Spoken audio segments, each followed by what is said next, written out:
the beginning of our shooting day, and this is my trailer. Each actor has an area where they kind of come and can hang out.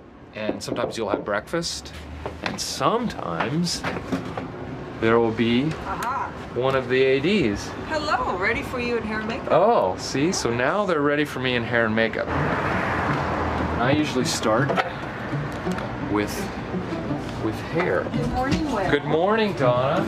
And I usually do this first and then get into my wardrobe once I'm done.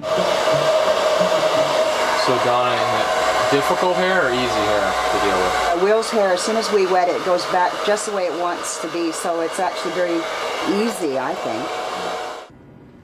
And that's it. All right. So now we do the makeup part, which is always a challenge with me. My beard is so heavy. We had to totally block it out because they wanted to look very innocent. What did I shave? Probably 3 hours ago. I still have to sometimes shave, and sometimes we have to shave at lunch too. This is half to a third of the makeup you use on like Saturday Night Live. Yeah, I was like spackled on. Thank you, Victoria. Now that we're done with hair and makeup, I have to get into wardrobe. This has been most of my costume through the movie are these yellow tights, my elf jacket, and then of course my elf shoes, which I don't know where they are. Come on up. We're gonna get my harness and all this fun stuff. Stick around, he's gonna take his pants down. I'll let him know you said that. Basically, what we're getting on here is this safety harness so that when I'm flying around in the back of the sleigh, it'll keep me in the sleigh and not plummeting to my demise. Mark is actually who will be doubling me today. If I'm not funny enough, they get me out and they bring Mark in. You know what he's been through today? I know he's been hanging through the thing on the back and he's flipping over the top.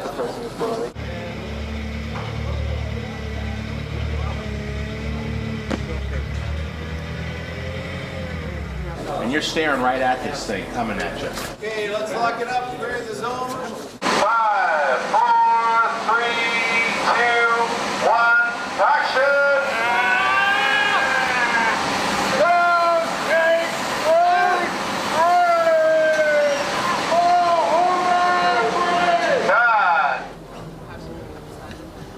Reach out the frame as though you're pushing the button. Come back in with your power will crash. Just so that you don't have to push the button and never Yeah!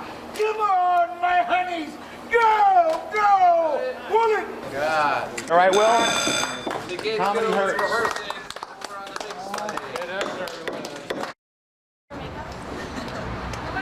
But this is like a pickup shot from something we shot way at the beginning of the movie, there's this snowball fight that I get in. What they've done is recreated the same backdrop to make it look like Central Park in New York, even though we're here in Vancouver. We're gonna have you throw in. The reason we're shooting this is that we need more directions for you to be throwing in. Great. So let's load up his arm. I think we're good. All set, Les? Action. You're a gunfighter. You're Clint. Do one with your arm straight down, and we'll put your arm in digitally, and just do everything else with your body, but don't actually throw. Oh, you're the man. Do it, yeah. More hip. More hip. Cut. It's pretty good. God, thank you. I like the chicken wing, too. There's not even film the camera. It's just all set up. We actually wrapped 2 days ago. Over here's the trench. Today we are filming the scene in the mailroom. Buddy's father, Walter, paints the mailroom as this wonderful place where packages go all over the world and it's bright and shiny, and I'm like, oh, let's go. And I get down there and of course it's very dreary and scary and depressing. Since Will and I have worked together now for a few months, we kind of get each other's sense of humor. And so sometimes I'll make little suggestions to him. It tickles. It tickles. Go down for it again, Will. Let's see if we get a tighter seal. Okay. Sometimes he'll have ideas that he'll want to try. It's very suctiony. Did you see that? Were you aware that it does that? The rule of thumb usually is shoot it the way it's written once and shoot it again with alternatives. I like to savor each of those. Like I'm tiny, like I'm very small. I'm more of a fan of playing comedy as real as possible, as opposed to trying to overtly be funny. This place reminds me of Santa's workshop. Except it smells like mushrooms and everyone looks like they want to hurt me. In a very real and sedate situation, play it big. If I dive out onto you guys? We're there. We're there. Bumper.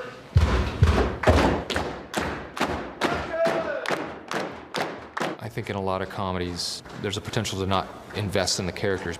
But with a character like Buddy, you're interested in where this journey is going to take him.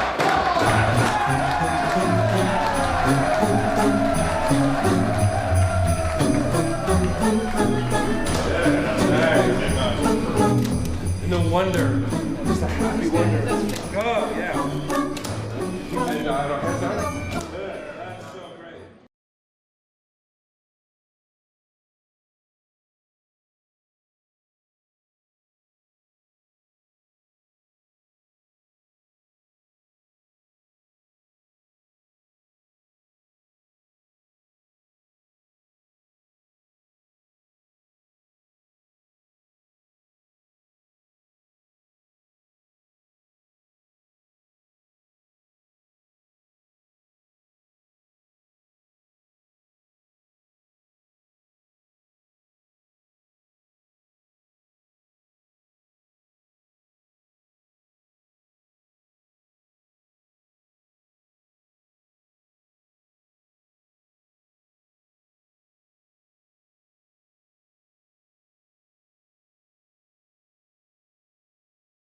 If you have a lot of construction going on, there might be, say, 16 to 20 set dressers, maybe 10 people working for the prop department, 50 carpenters, 20 painters.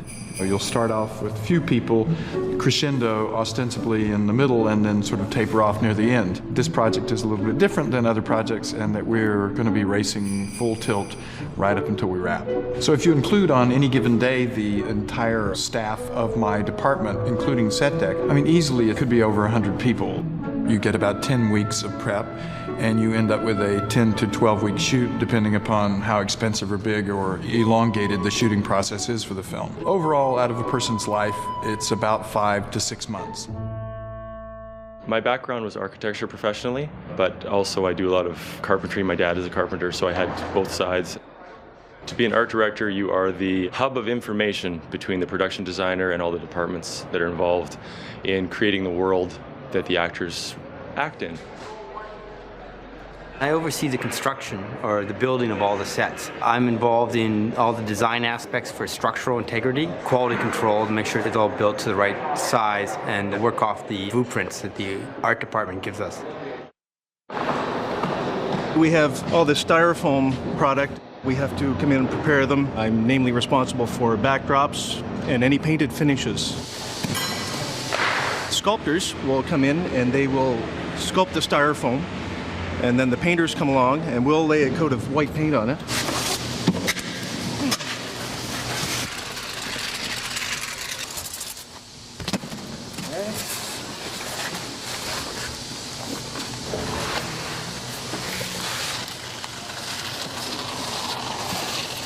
The special effects guys who are coming in this evening are now going to lay snow over the entire thing and brings it all together. Booties, real men wear booties. Booties are cool.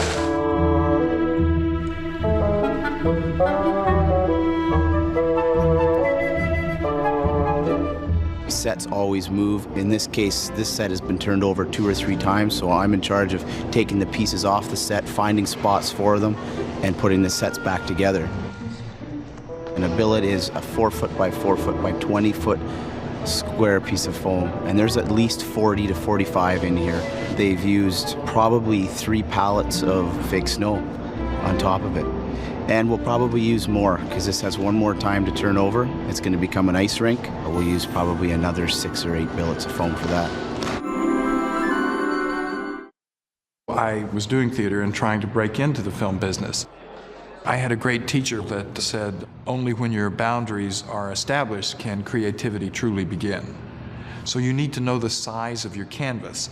I have people on my staff who I can phone up and I can say, find me everything I need to know about the geometry of snowflakes.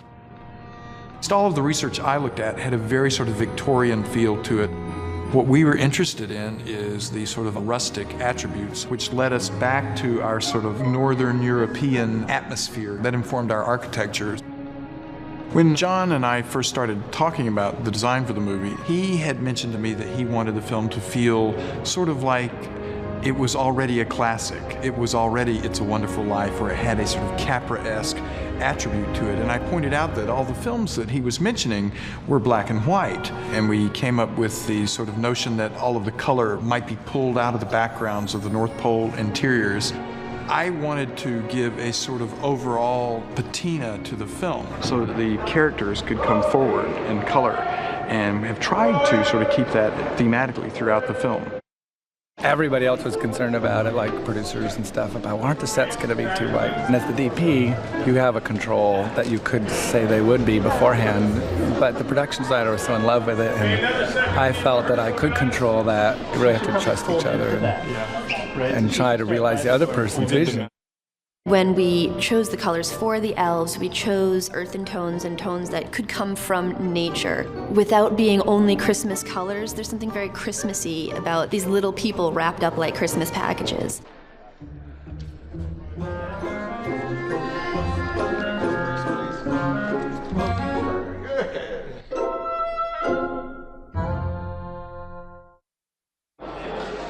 It took about 5 weeks to build the whole set. These posts here can actually come out and just leave the ceiling hanging, because we've hung it from chains off of the other roof of the studio. So we have 2 sets of walls which can be changed, and they fit in between the posts, and we have different windows which go in. What I like and find most interesting is when you look at the inside, it's completely finished, and the outside is a bare skeleton shell. That's the movie magic. A large component of my work is moving furniture and picking up trash. I do maintain some continuity in conjunction with the continuity person and the props people. Whatever else we use to make our set look like what it's supposed to be. So it involves a lot of digital photography, keeping track of where everything lives, endlessly moving stuff back and forth. We get anything from watches and rings to eyeglasses to toys. All of these sets are designed so that they are modular. And we came up with this post and beam architecture, which is exemplary of the region. Some walls are log walls, some walls are vertical rough-sawn plank walls, and then some walls are horizontal plank walls. I started in the theater and I worked my way over to film. My job is to take care of any carpenter needs on set after the main body of carpenters have finished the job and the unit comes in. We prepped for this shot. I know. Okay, so we'll just de-prep it and we'll bring the platform over. We'll give us about 10 minutes. Okay. I move walls to facilitate lighting or camera moves. I work in conjunction with the painter typically. We take care of all the little loose ends on set. I'm here for 2 reasons. I'm here for the production designer to help complete areas of painting, and then I'm also here for the camera department to perhaps dull areas. Say if there's a wall that the camera is reading is too hot, I'll knock it down 10% or 20%. This technique that we are exploiting, forced perspective, it's an old style in-camera trick.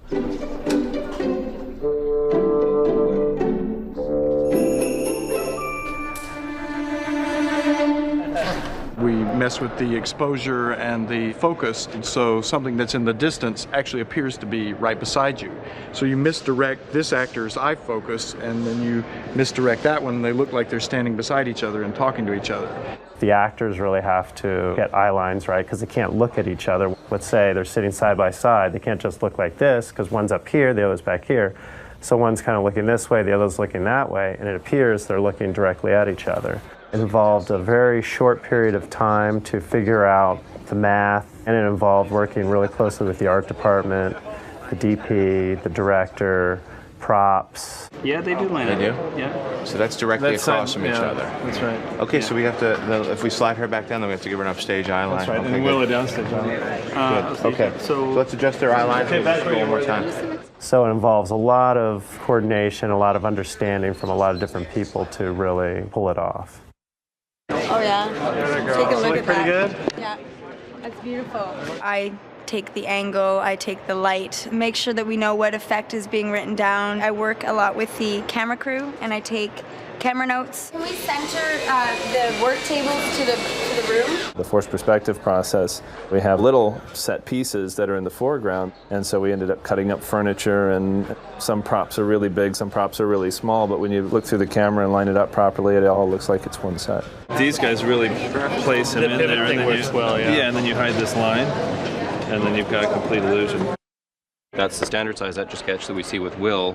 The elves need one that's that much bigger, so when we see them, they'll appear to be 4 feet tall and holding something that we know to be this size. And we had some parts machined to duplicate what's in a real Etch-a-Sketch, which is like this one.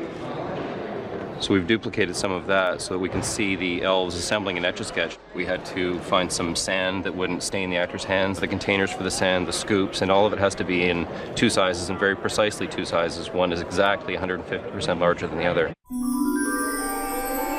This is what we call the elf scale set. The ceiling is much higher and the chairs are much bigger and everything's bigger, but it's an exact replica of the other set. And we show all the elves that we want to look small on the big set. The nomenclature we developed is elf scale or buddy scale. You stand in the small version of the set, everybody looks really big because they're close to the ceiling and all the chairs are little. The set is built as if it's in scale for this person. This is a 4 foot to 4'3" person, which is how big we want the elves to appear next to a human. So we use these for a scale reference. When you put Buddy in that set, it should be exactly 2/3 too small. A lot of the scenes with the fireplace, we were reluctant to have the fire burning because the fire has to be in your scale. Okay, right. Otherwise, the physics of the fire betray the illusion. So you couldn't put the big room with a small fire. Right. So the fire can actually play. Right. But if you had this fire in the big scale room, it would seem too small. It's exciting to watch on the screen, even in the monitors. The elves are so colorful and the background is so muted that it looks like it's all an effect shot all the time. And later on, when we tell people that there's no digital effects at all in the North Pole stuff, nobody will believe us because it looks so hyper-real. Bye, Choo-Choo. 2, and bye, Sunshine. I can look at the monitor all the time and think, wow, that's a cool shot. For me, it has been tremendously successful. That's great cut. Check the gate. I'm sick of being special. Cut. Will, tilt down.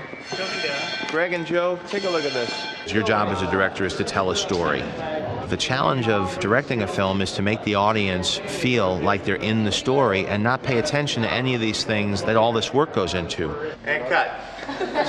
Check the gate on that. Your only job is to make sure that everybody is sharing the same vision, so that when the movies cut together, it looks like one seamless film that doesn't draw attention to any of those things and just tells you the story and makes you laugh or makes you feel something. Sick and tired of being special.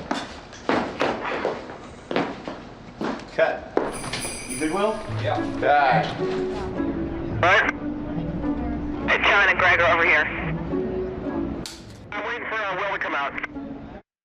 I wrote Elf as a spec in 1996. Thought it'd be very amusing to see a large elf walking around Manhattan, and it just kind of bounced around for many years. When you're writing a script, you just kind of have to let your imagination take you there, take you where the story goes. He's not Santa! He's a fake! Make it the best story you can, the tightest story you can, and wherever it goes. These are very smart people. They can do whatever you think of. What in the name of Sam Hill? It came from David Berenbaum's imagination, first and foremost. It always starts with the writer. And then he, with John Berg, my producing partner, developed it over a period of time, over a couple of years. Developing a script is developing the story and the characters and making sure that a film has 3 acts. an initial act where you set up your characters and you set up your situation. I hear you're going on a little journey to the big city. A final act where everything is concluded. My son, I love you. You want the characters to have arcs and to evolve. That's kind of development. Once we got it to Will, he was excited right away and we were off and running. Look at you! Pre-production could last several months before you actually start rolling film. Part of the planning process for a movie like this, where it's very visual and there are a lot of stunts and a lot of special effects, is you draw storyboards. Of course, the storyboards are a framework that we deviate from a great deal, but it at least gives people an idea of how many people are going to be in a scene, the types of locations we have to find for the scene, and what they have to build for the scene, so that when you actually get to the set, everything's been pre-planned and all comes together. And then you hire people like your cinematographer, the sound men, the cameramen, and everybody has to work together so that you have one cohesive vision. This is great. This is the shot, and then we'll get another one that gives it a context. Yeah. When you actually get close to the time of filming, there are executives at the studio that are involved early on. There are producers who are involved. Wow, can you come home with me? I bridge the gap between the creative producers and the money managing producers. Basically, I'm here to make sure that Will Ferrell and Jon Favreau have everything they need to make this very, very funny movie. Basically, my job is crew, budgets, answering questions, and dealing with problems. I'm the mother. She also helps make sure that we are running on schedule, on budget, making sure all the unions are taken care of. She silently makes sure we're doing our job. As a director, you're constantly being reminded if you're running behind in the schedule. Generally, you're given a certain amount of days. In the case of Elf, it's about 55 days. And you have to know how many scenes you could shoot in that time. And you have to plan pretty meticulously how many scenes you could do in a day. All right, here we go. Let's try a rehearsal, everyone. Ready? We start off taking the script and breaking it down scene by scene and into all its various elements. Then you take all that information and you make a schedule out of it. I stay on the floor the entire day right beside the director, running things. Figure out, the blocking of the scene with the director, bring everybody in, show them what the blocking is. You, sir, come up to this spot. Discuss the shots for the day, decide on the best order to shoot the shots. We'll be moving over to the forced perspective shot on the big set, and the B camera will be setting up the first piece of coverage here with Santa and Buddy. And then we start with the first shot. And action! We just work our way through the day, sort of shot by shot, scene by scene, until eventually the film's all over. Got it. Unfortunately, Mondays are bad for most people, but for me they tend to be particularly bad because usually we start at about 7 in the morning, the whole crew, but usually I have to get here around 5 in the morning just to make sure that all the trucks are here, all of them are working, and everybody's kind of here and organized. I'd say a typical day is anywhere between 15 and 17 for us. My job is to primarily work the floor with Jim, help set the background, spread information throughout the set, take care of the cast and make sure they have all their stuff and keep them informed as to what we're doing throughout the day. One guy didn't show up and they were looking for a slightly balding guy with a little bit of hair on the back, so I got pulled in. I just happened to match the character. I need more Batante. I take care of the cast. That's my main job. I check them in when they get here. I make sure they left the hotel okay, that they arrive on set, make sure they get their breakfast, and then we figure out what costume they need for the day, get them through hair, makeup, and send them to set when they're ready. This here is a circus, all the trucks and things that make up the outer perimeter of the film set. Hair, makeup, wardrobe, producers' trailers, and cast trailers. Hi, I'm here with my friend. Yes. All right. And we know that it's the green costume for Snowball Alley now. And are we up and ready? In a few minutes, okay. I'll come back and let you know. Okay, great. Will's always on time, he's the best. On set, we're responsible for preparing the site, whether it's in studio or on location. Sorry, man. Need to be on the outside of the cars. Okay. Getting rooms ready for extras or things like that. You can have both. I can? Some of you have to have because I'm special. Because you're special? Well, together. I'm a pushover. Kind of the worker bees of the set. I'm on the bell, It's a lot of pressure. It's a really annoying one. It goes, sounds like a car alarm, kind of like, woo, woo, woo, woo. So it bugs everybody, but everybody hears it. When you call cut. And it kind of sounds like the penalty bell. So everybody knows to drop the work. You don't have anybody with a walkie-talkie. Are you sure you don't have my walkie-talkie? Are you sure you don't have my size? Come on, guys, lock it up. Makeup and hair goes through hundreds of people in the course of a day. There's been a lot of extras to 200 people. There's stunt doubles, there's photo doubles, there's Santa doubles, there's James Caan doubles. There's all sorts of things that we have to duplicate for stunts or for second units. Here you are in our trailer on a typical elf morning. We have 4 makeup ladies, and we are doing elf ears. So this is a little gelatin piece that we glue to the ear, and then we paint, and it becomes lifelike, and on camera it looks like all these people really have ears. We work with the director on coming up with the designs and the look of the show. Hopefully it's all going well.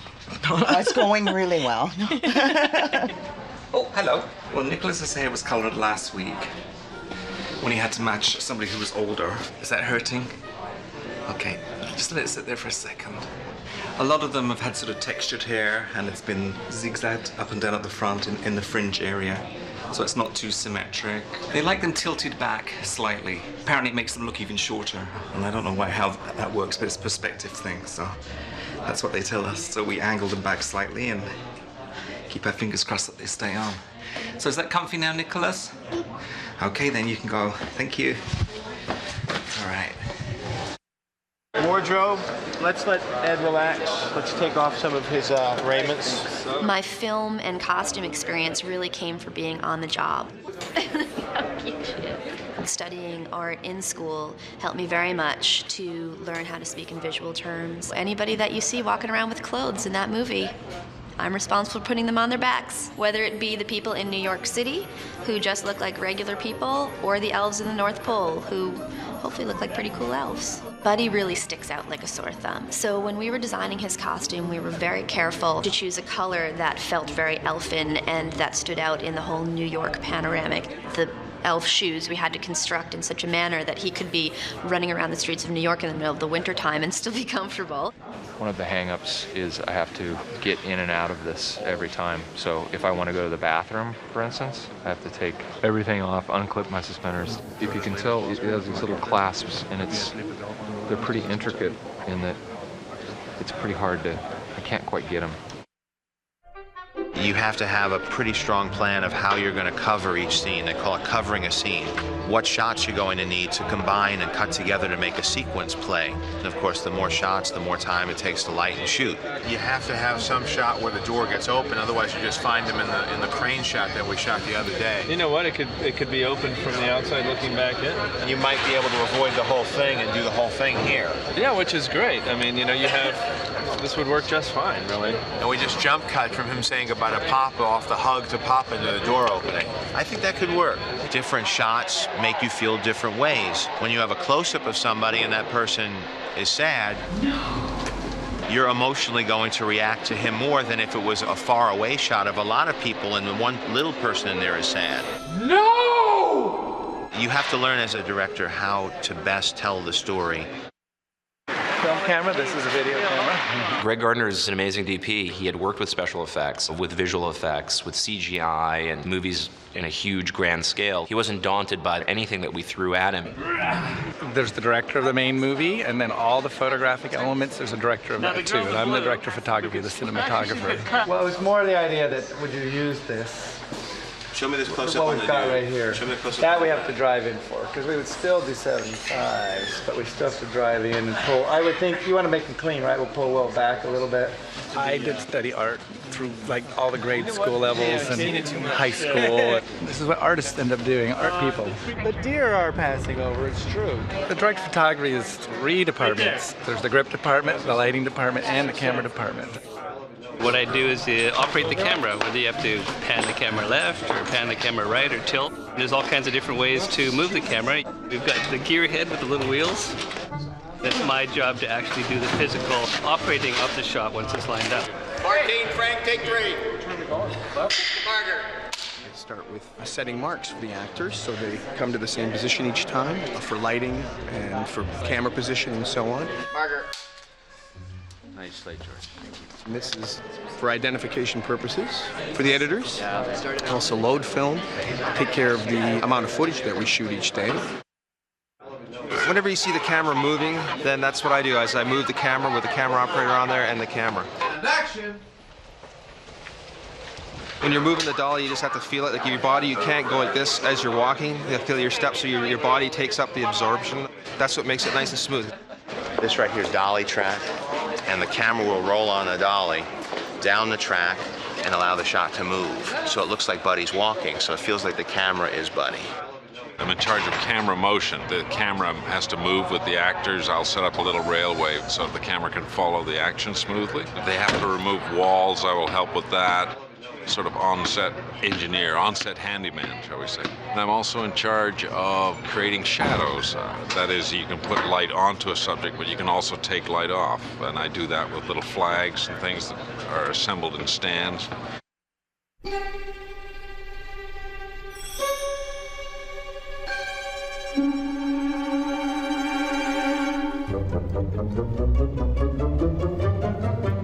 The lighting department places all the lights. We have enough lights here to power a small town. Some people are too shy to be interviewed for this, like our gaffer.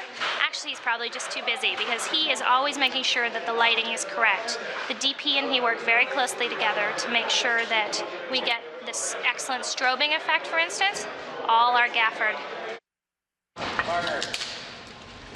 Important thing in my job is to make sure that everybody is intelligible, that we can hear exactly what they're saying, and that we're not bothered by the clutter of everything else that's occurring around here in the movie studio. Making sure that that doesn't distract from what they're doing visually and what complements the image. The image goes on to film, and the sound goes on to a tape. When they say roll, Roll, please. Sound speed. I roll sound, camera will roll. And roll, please. And what happens to synchronize the two is we'll see somebody clap something. 21 kilo, take 3. Margaret. We need some point of reference, and that reference is a clapper. As long as they're both happening consistently in time, 21 break, take 1. Margaret. we can reliably assume that the rest will occur in time too. You know what? You could take over. I need to learn the soundman ways. I hold a pole with a microphone on the end of it, not unlike this one. Basically, I try to point the mic at what the camera is seeing. If there's sound effects or something like that, I'll be pointing it at that, but the primary purpose of it is to get the dialogue. My arms used to get tired, but now it's more a question of losing the blood in my arms. It's uncomfortable. What I am is stunt buddy, which is Mr. Ferrell's stunt double. You run and you bang into walls and you hit hard things. And that's what I do because we can't afford to have the actor getting hurt. Started crashing and falling from the time I was 6 years old and worked my way up. That's where I got my practice, just playing a lot of sports. You know that's not really me, right? Have you been thinking this is Will Ferrell the whole time? You get to work with guys like that all day long. It's quite fun. When you say we got coverage on, we shot that with Bob. Yes, we did. We got a single on Bob for this. Good. What I do is keep track of what the actors say and do, and try and make sure they do it the same way each time, so that when the editor gets the pieces, it all cuts together. What you seem to be doing now is physically turning your whole body, The department's good for us. rather than your head, which you seem to do in the coverage when we were shooting from over here. It's really helpful for me because you shoot it from one angle and it looks one way, and then you shoot another angle the next day. I can't remember where everybody is. Jess, what's the narration under this thing? But as much as Buddy was accepted by his friends and family, there were a few drawbacks to being a human in Elves world. So script supervisor, one of their important jobs is not just to keep track of everything we shoot and every angle, but to make sure that each shot will cut together. So now we're watching playback. What do you mean? I record everything we do on a computer so that we can find any shot in the movie whenever we need to find it. Very handy when you're bouncing from Manhattan to the North Pole, to one set to a large set, small set. How was that last one? That was good. Print. When you like a take, you print it so that you get to watch it printed on film, and then you look at it in dailies and make sure that it's as good as you thought it was. And action! Well, I'll miss you, buddy. They're screening the dailies in there. They get developed overnight, and then we screen them on a big screen to make sure that the focus is good and everything technical works, and that the performances are as good as we thought that they were. If not, we're still at the set, so we always have the opportunity to pick up a shot. And if you see a sign for a peep show, that doesn't mean they're letting you look at presents before Christmas. So at lunch, we all eat in there, and we all watch the previous day's work. And if you see a sign for a peep show, that doesn't mean they're letting you look at presents before Christmas. The biggest job of being a director is dealing with the actors, because at the end of the day, that's the most important thing, is the performance that's on the screen. A lot of suction. When you pick a location, you try to create opportunities for those actors in their performance and try to give them a place where they could be very creative. Especially a guy like Will, who's a very funny guy and very improvisational. He makes things up on the spot. It's very sucky. I like to have things built for him that he could play with, because the funniest stuff is usually the stuff that you find on the day. It tickles. It's okay, it tickles. It's very sucky. You should try it. It tickles. It's sucky. And it tickles. It sickles. It's important to be able to create a little bit of quiet and a little bit of stillness for people to be creative and never to let the actors feel the pressure of the production. Let's just run through the dialogue. Okay, let's get it quiet, everybody. In most of the movies I've worked on, the directors usually encourage some form of improvisation. And I think comedy lends itself to trying new ideas and doing something that's not necessarily written on the page. We're best friends. We're tight. I don't know if I'd say tight. No, we gotta make it more buddy, but... John will sometimes go, let's just do one more and do anything you want. So I'll come up with different lines, I'll improvise, use a prop in a way that I didn't use it before. I try to make it different every time, just to once again provide another choice. It took a very long... Ooh! Wow! It's very suctiony. The key to a Christmas movie is the story and the message and the theme. Treat every day like Christmas. On the one hand, I wanted to get big laughs, but on the other hand, I wanted to make a movie that had the potential to be a classic that would show every year. Maybe he just needs a little Christmas spirit. When you watch the movie, you shouldn't be aware of any of this. The trick is to never let the shots, the sets, the special effects, or any of that take you out of the story. It's good. Totally blushing. He loves it. I love it. Do you want people to laugh? You want them to be scared? You want them to cry? I'll always be here for you. And I wanted Buddy to be a warm character that developed over the course of the film, and to be somebody that people liked and somebody that you felt for as you went through all of these trials. What? Yes. It's the Golden Globes calling, John. He's turned in a great performance, and I think that I'll be able to put something really nice together in the editing room.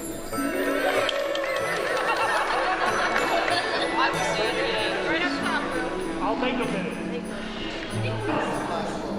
2, 1. Really now, 2. Last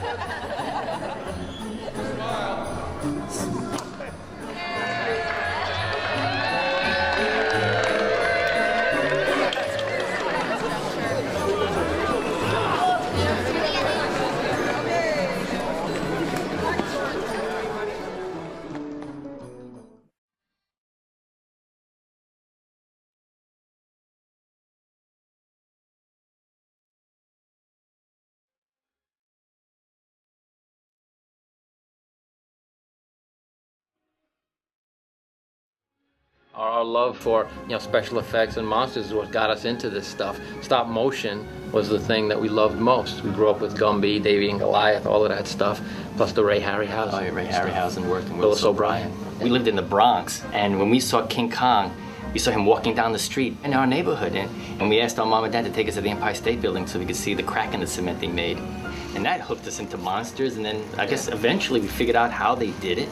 Well, we started making little mini movies at home with Super 8 camera. I was, 10 years old, and you were 12? That's how you get into it. You fall in love with something, and it changes your life.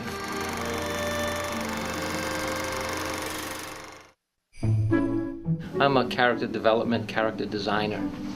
Take the troll. It starts with a script, an idea, and you start visualizing it. You visualize it on paper first. You start designing characters based on their description. I fill pages, and I let the director or the client choose which one. Over a 3-4 week period, I generated like 150 variations of this character that we ran by John, the director. Well, can you make it dirtier? Can you make it fatter? Can you give it short hair? You know, can you give it bigger eyes? Took a little bit of this, a little bit of that, a little troll, a gremlin. He had something in his head, and eventually we got to it. John wanted a simple narwhal design. He wanted him to pop up and say, "Bye, buddy, hope you find your dad." And he wanted the horn to come up like the Chrysler Building. But because it was a live-action film, I think our first initial reaction was that they wanted realistic characters. So I did some research, and I figured, oh, I'll make a little whimsical narwhal. So you see some of Charlie's drawings, they're fleshed out more realistically like a narwhal whale. And he went through a lot of variations. And John said, no, I want this little thing. He realized, you know what? He wants this. Right. This is cute. And John was saying, I want the fun and all the quirkiness of stop-motion animation. So he said, oh, that'll be easy. Bye, buddy. Hope you find your dad. Thanks, Mr. Narwhal.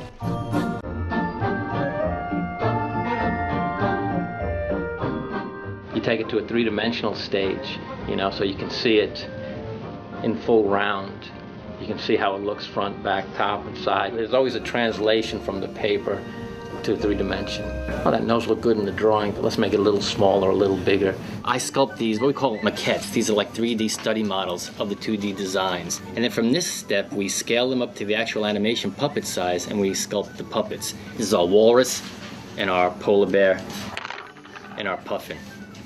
Now these two guys here, they're a slightly different technique than the puffin. We cast them out of a flexible foam rubber material. It's just like sponge rubber, and this enables us to have a flexible skin that can bend. Now inside this character is a flexible mechanical skeleton. This is what we call a ball and socket armature, and it's made in such a way that it simulates the skeletal structure so you can bend and move the character. And then on top of the foam, we did a flocking technique to give it a fuzzy texture. So it's got this soft, fuzzy flocking on the outside. And the puffin was a slightly different character. This guy, to simulate the mouth movements, we have what we call replacement animation, where we replace the beaks with different mouth positions to articulate different pronunciations. So when the puffin says, "Hey buddy, wanna pick some snowberries?" the animator replaced the mouth positions with these sculpts to simulate the pronunciation of the dialogue. Hey buddy, wanna pick some snowberries? So I went up north and worked with John in trying to block out how the characters were going to be photographed in a scene. These guys are just our stand-ins for a lighting reference. The gray ball is for shadows, to figure out how the light is coming in from all of the different sources. It's like a funny game of pretending. You have to imagine what they're going to be like, what they're going to say, how they're going to move without them being physically there in the scene. Too far. And then we'll take them out. Too far. The real fun is when we animate. I guess we're gonna pick this up after Buddy runs past the puffin and the other little critters. I work with the animators. They're people who physically move the puppet. They're the ones that, let's say, are on the front line under the camera.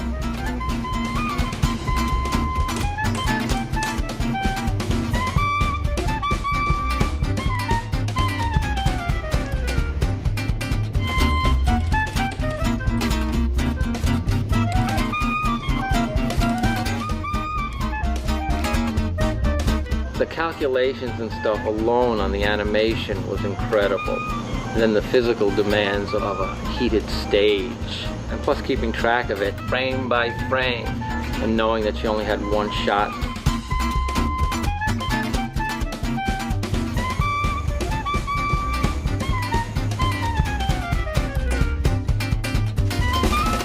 Bye, buddy. Bye, buddy.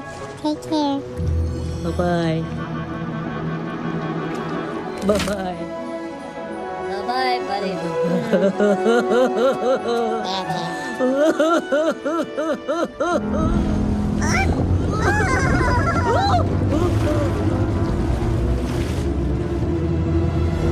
Bye, buddy. Hope you find your dad. Thanks, Mr. Narwhal.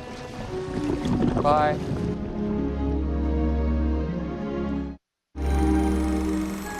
We had an opportunity to figure out what our passion was at a very early age, and this is what we wanted to do. And when you do it, as an adult, it's fun. That's the key, to be able to attach yourself to something that you love, to nurture it and make it happen. It's great.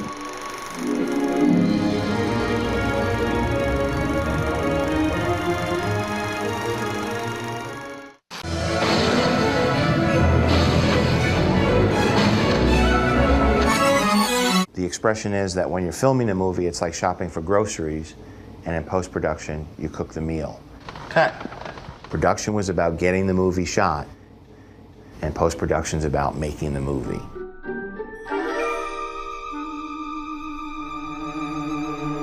Overall, the whole post-production process would be anywhere between 9 months and a year. You have people working in the visual effects department, you have people working in the sound department, and then the music. There are probably 125 people involved in the post-production process. Everything up until this point, although it's glamorous and it's exciting, and it's the part that you think about when you think about making a movie or being a director, the real creativity goes into editing the film, because that's when you decide what the movie's really going to be. I have to take it the next step, which is to forget what intentions are and look for what could possibly be the best final movie. I look at all these different camera positions, and then I decide where the best piece is to use. I'm here with my dad, and we've never met, and he said to me, sing a song. We're going to review that part of each take. So I like that one because it's funny, he's self-conscious, and he prepares himself to sing the rest of the song. It leaves us a little place to go for the scene to progress and get funnier. I was adopted, but you didn't know I was born. So I'm here. And we use this part. I found you. So we like that part where he sings all high. I was adopted, but you didn't know I was born. And now I'm here, and guess what? I love you, I love you, I love you! Now we kind of like that ending, so we use that ending now. But we don't like what happened in the middle. So we like the beginning and the end of take 5 and the middle of take 6. And so we sort of stitch them all together by using cutaways to Walter and Amy Sedaris, who plays the secretary. Part of it's keeping it tight so that the scene moves, and then making it feel natural. And that's really the trickiest part, is making it seem like we didn't touch a thing, that you're just watching it happen. And he wants me to sing him a song. And I was adopted, but you didn't know I was born. So I'm here now. I found you, Daddy. And guess what? I love you, I love you, I love you! There it is. That's how the partnership works between an editor and a director. There we go. We strangle each other. The number of people that worked on this film, visual effects-wise, is easily over 200, probably closer to 300. Visual effects is one of the longest lasting and, for my money, the most fun parts of making a movie. I'm responsible for any situation that can't be shot normally, really. If we need the sleigh to fly through the sky, we have to come up with something that looks like the sleigh flying through the sky. The reindeer that were shot on location, who were just kind of peacefully grazing, in the shot where they leap into the air and are actually flying, they're CGI characters. Our steps are to join them to the sleigh that we shot on the blue screen stage, and in some cases replace that sleigh with a CG sleigh. There's many pieces that come together to make one shot. On the Avid, we'll stack all those pieces together. If we do the job well, you look at it and you just see Santa's sleigh flying through the park, and you don't even realize how much trouble it was taken to do it. In the snowball fight, to really make it as scary as possible and as fun as possible, we said there's not 10 kids throwing 10 snowballs, there's hundreds of snowballs being thrown. And what Digital Dimension had to do was make computer graphic snowballs that looked as real as the snowballs we photographed. We created a virtual representation of the actors so the snowball can bounce off of them. And then we go through a process of lighting the scene. We merge the elements, then we control the subtle elements like the color, the grain, until it's totally perfect. I think there's probably lots of kids who love to watch this stuff. There's lots of adults who love to watch it and to try to figure out how to do it. Using digital photography and home computers, you can try all the same stuff. Once we stop making picture changes and when we develop what we call lock picture, we actually generate videotapes for the sound people to start working with. I handle all of the dialogue, all of the sound effects, the backgrounds, birds, wind, all of the sound you hear in a movie except the music. There's probably about 25 people that work for the sound. My job as the supervisor is to hire all of those experts and to let them do what they do best. Well, this is really something. I'm usually... Dialogue editing is taking the original production tracks that were shot on the stage. One angle will have a buzz in it, the next angle will have traffic in it, and all of those things we need to fix to where it all comes out very smooth. You're so weird. These are the sounds of the words, sound waves. Each thing is a word or a sentence, and that's how we work. Then there's the sound effects, and those are broken into 3 categories, basically. One is Foley, which is the simple thing like the piece of paper crumpling in your hand.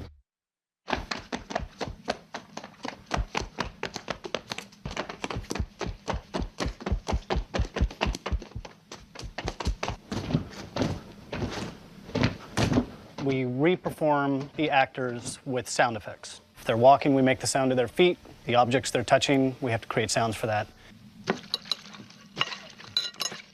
The snow was one of the bigger issues in the very beginning. What would you want the North Pole to sound like?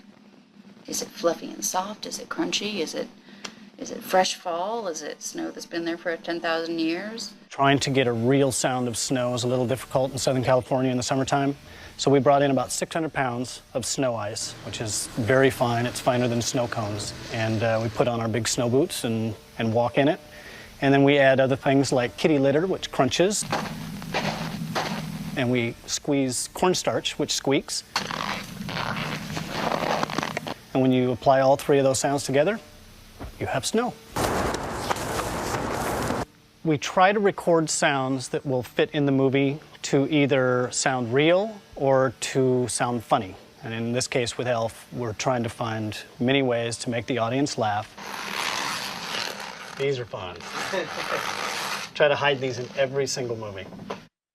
And then there's what we call hard effects. So Santa's sleigh needed a sound. I can't go out and record Santa's sleigh.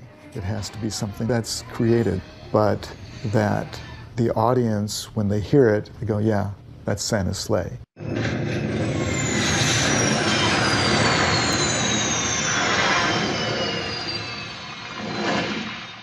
The difficulty in doing comedy is that you don't know really what the audience is going to respond to. But there are a lot of fun sequences where the sound really accentuates the moment. We're in post and now we're scoring. And this is, kind of the best part of the process for me, because you get to see it all come together. Everything that has to do with music I'm involved in. That includes songs, hiring a composer, putting together the scoring sessions. I meet with the director normally and we discuss style and we discuss different aspects of the movie. And then I go away in my little room where I have a piano and I have lots of synthesizers, and I start to create some themes. Another group of people that work with us will create a written form of what his synthesizers are, which I then take and put into a full score. I will put all of the notes all in this one piece of paper that the conductor then uses to conduct the music. The music copyist actually will make another piece of music that will take just that top line, which in this case would be the flute, and make a flute part. And then all the way down, everybody gets their own piece of paper. I wanted to do sort of a traditional Christmas score, but I also wanted to give a little edge to it. The film itself has a nice little edge. Sort of, you have some broad comedy, and yet you also have some more subtle comedy. And I wanted the music to reflect some of that just a little off-center feeling. So I used weirder instruments in a couple of spots to give it a little more interesting left-of-center feel to it. All right, gang, look at bar 4, please. Who's doing the sleigh bell? It's an orchestral score, and it's a score that makes a lot of comments on the action and also plays the dramatics, but balancing accordions and wood flutes and guitars and things like that against the orchestra is a task that is a bit more challenging than a typical orchestral score. I've never been on a stage like this before with all these instruments, and the sound of the music that he's composed when seeing it with the movie is really exciting for me as a director. These are all, concert musicians, so they're the best at what they do, and to hear them playing this music really adds a whole emotional layer to the film. It's wonderful.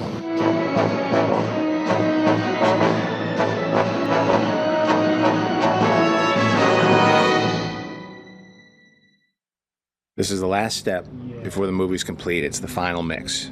This is where you really make the movie look professional and make it sound like a real Hollywood film. That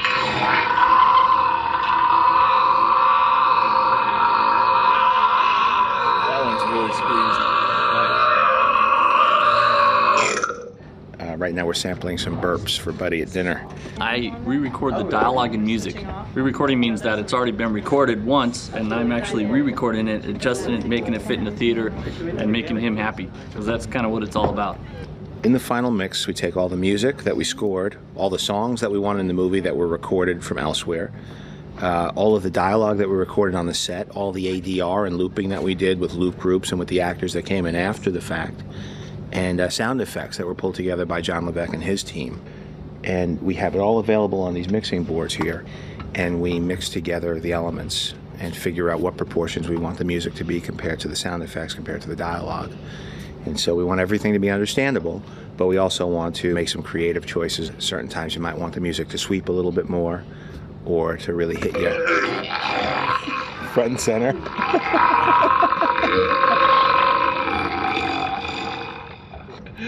Did you hear that?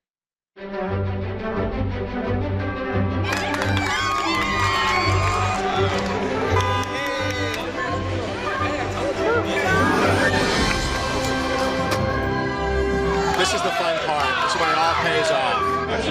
Tonight is the premiere of the movie in New York City. What we do now is we show up and we walk the red carpet and we talk to all the different news outlets, and that helps publicize the movie. The lights, the feeling, the people, the hustle, the bustle, the Ferrell. Tremendously excited. Amazing. Amazing. It's great. Why is there no candy cane? How do you expect me to maintain my weight? I'm completely in a Christmas mood, but I've been in one all year. It's sort of closure of the whole experience where we could sort of all get together and enjoy what we've done. But this is a night that's going to be great and I'll remember forever.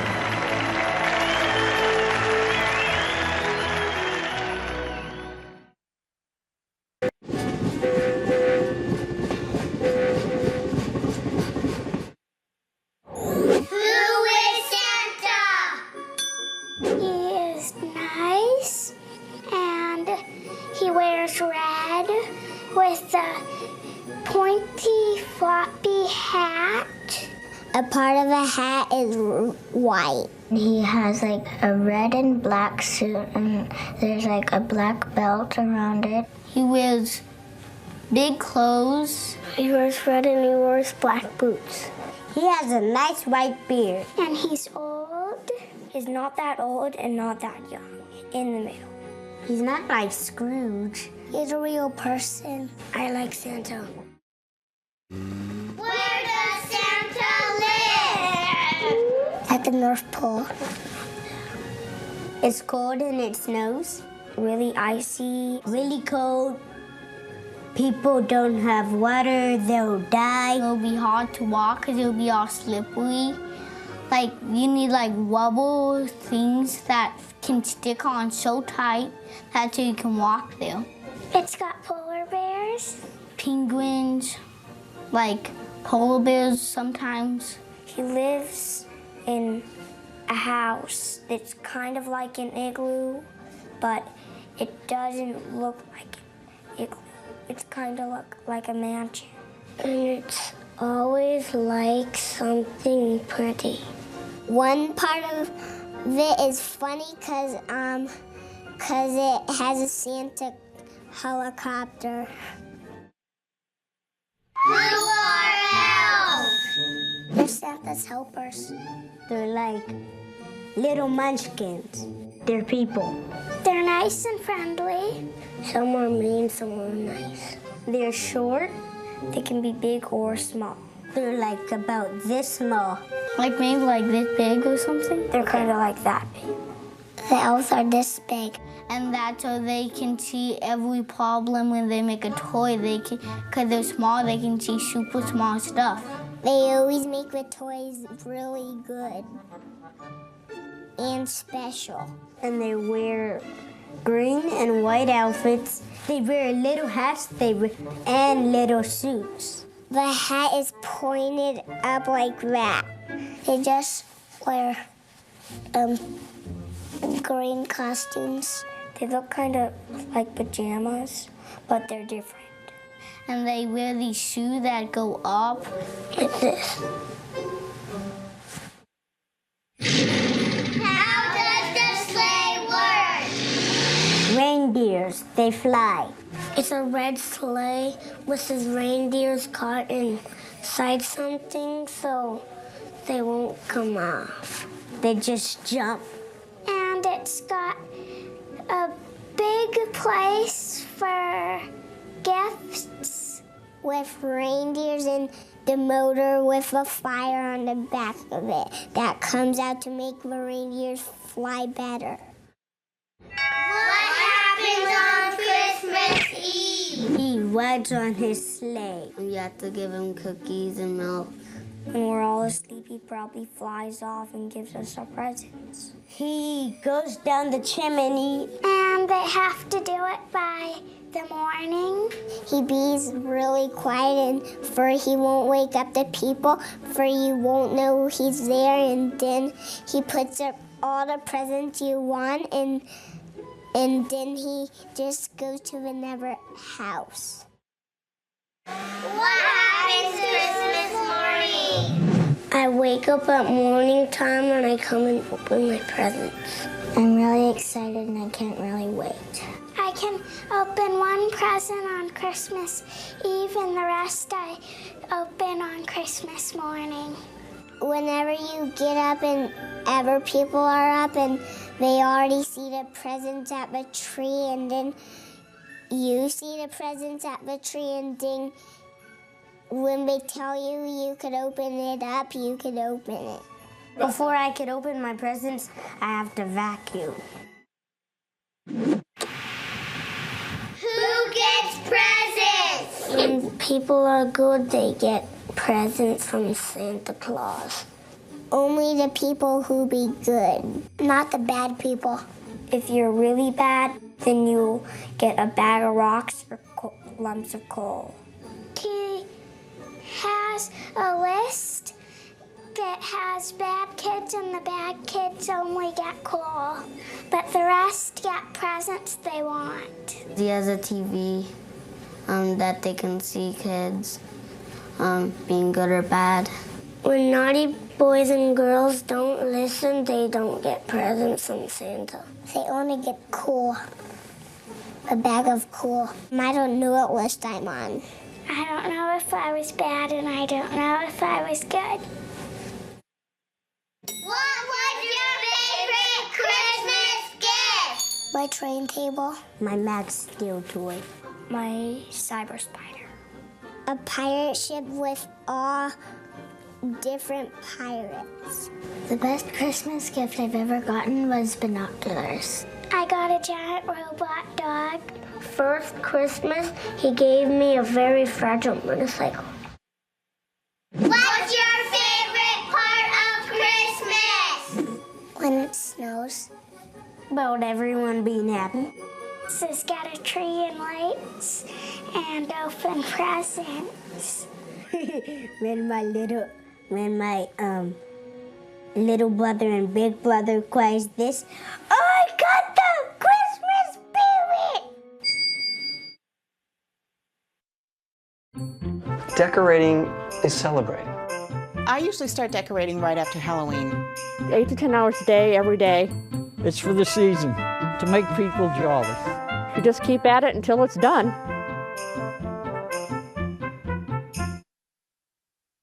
I love Christmas. I always tell my kids less is more until it comes to Christmas lights. Then you can never have too much.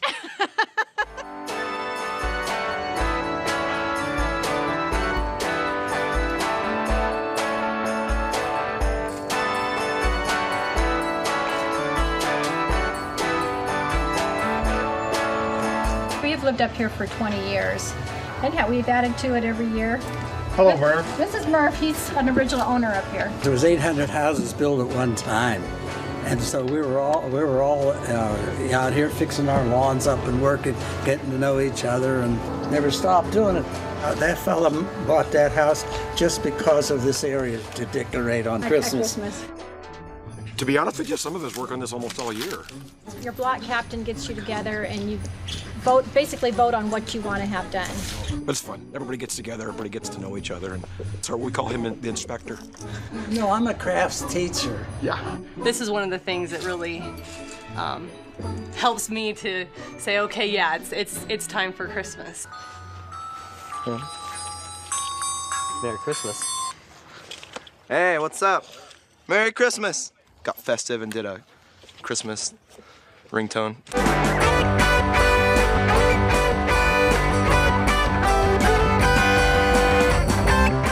There's a lot of tradition, and with that tradition comes great memories, and it is worth the effort that we go through to do this. Each of the streets have their individual themes. There's a level of competition.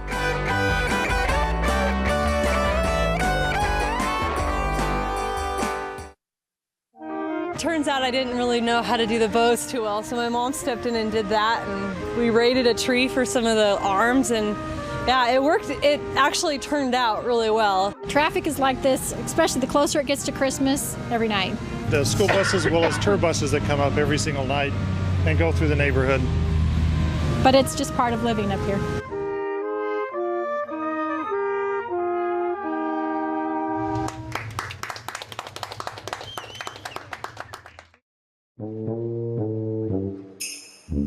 We start decorating and a little bit before Thanksgiving. It takes us about 3 weeks to put it all out. A lot of the stuff is used material that I salvage over the years from when we built a second story here, and then my son's house down below. We saved I saved some of the material from there. Anything that needs to be built, he does. I've got an idea in my mind how I want to decorate, so then I just decorate it. I use everything I can think, and I like to fabricate, let's put it that way. I have a box of candy canes over there, and when the kids come, we give the... That's something she started, about 2 or 3 years ago. They climb on the bucket, put their face in here, and the parents take pictures. I'm kind of like a kid at heart, I guess. Every night we sit here. That's our social life until the show is over. We enjoy it because we meet a lot of people from all over the world.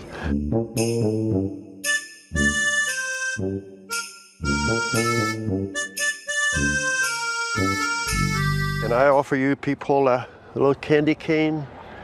That's her trick.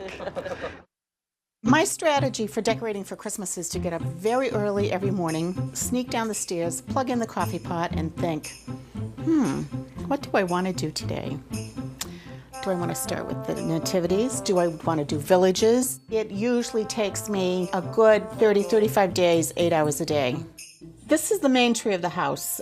Most of these ornaments have been given to us as gifts. Here's my big 747, which I have many, many memories of. Right here's the Eiffel Tower. It's my first Christmas away from home. Just so many things that are so many fond memories. This is my London village. We have Kensington Palace. We have Big Ben. I fly to London a lot. And I was very lucky to be there the day of Diana's funeral. I've only been doing villages, I think, maybe 5 years. I absolutely love doing them. Over here we have China. And in the back, we have India, the Ice Hotel from the Arctic Circle. In the seaport, I have the lobster traps, catching the fish, cleaning the fish. Even back here, we have our chipmunks. I have Herod's Palace here. We have a little vineyard here, a farm with the sheep. This goes up every year. It's one of my favorite things. She thinks about this all the time, middle of July, and it just grows and grows and it festers. I'm terrorized sometimes because I don't know where to step, where to put my foot. It's hard not to be in the Christmas spirit when you're in this house. Where is it going to end? Are you ever going to find an ending?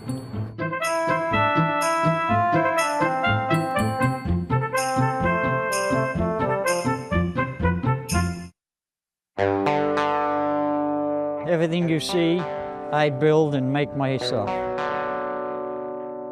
Mr. Snowman's the first one I built. It's Snowman's 20 years old. Everybody loved it when they first seen the snowman sitting out on the window waving to them. They thought it was great, so I started doing more.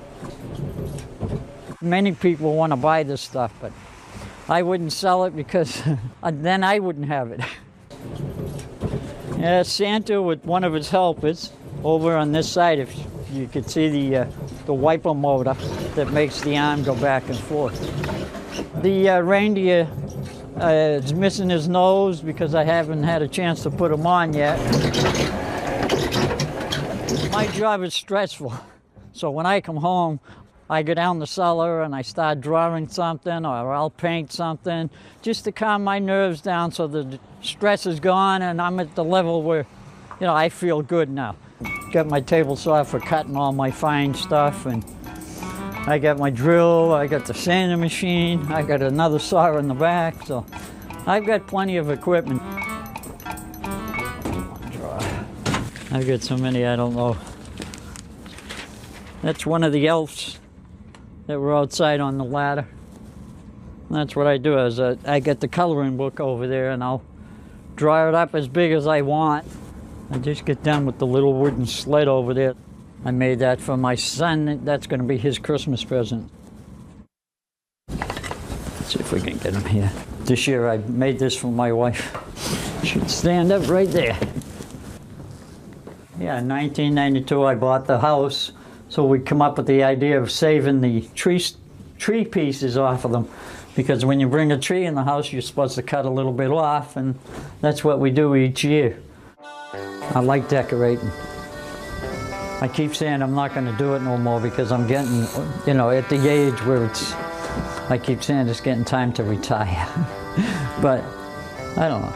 Once the kids come over the house, last week I had my granddaughter, and that's the first thing she said, "Grandpa, you're going to get the house decorated for us?" I said, "Yep, we'll get it decorated."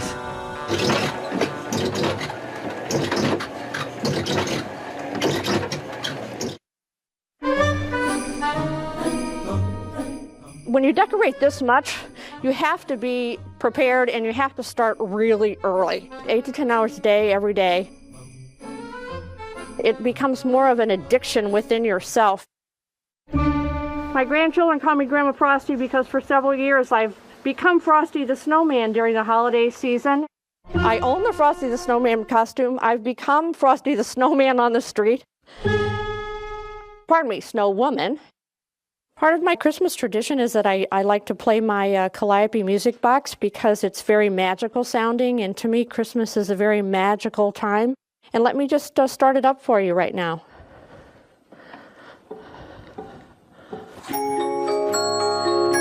It's a very beautiful sound. Okay? Whoa! It gets a little bit difficult to see. And of course there's an art to lighting candles, which I haven't discovered yet. You guys, if I start on fire, can you help me, like, put myself out? Merry Christmas. Say Merry Christmas, Sophie.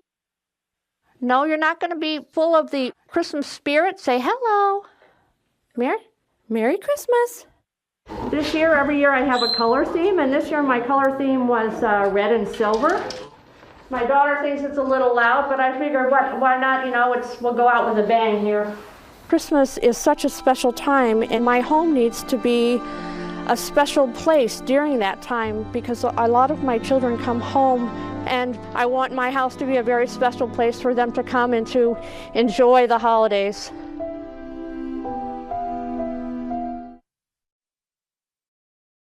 Everybody loves Santa. He takes older people and makes them young again. He just means so much to so many people.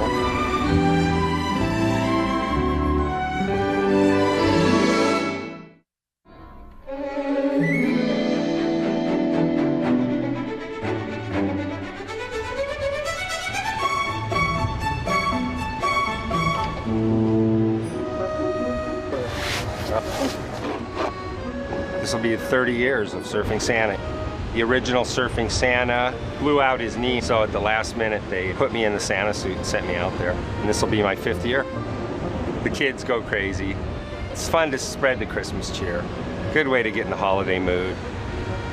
They made me a custom suit, and then I made Santa hat and beard. I put them on a wetsuit. Yeah, I have to have the red board. That's my sleigh, reindeerless sleigh. But the waves push me.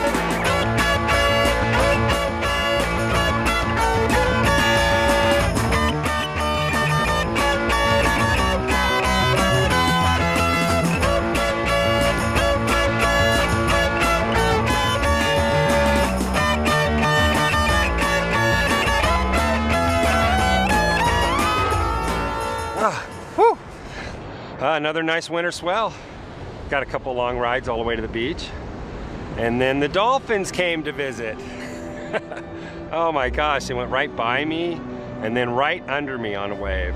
Oh, they could have touched them. It was great.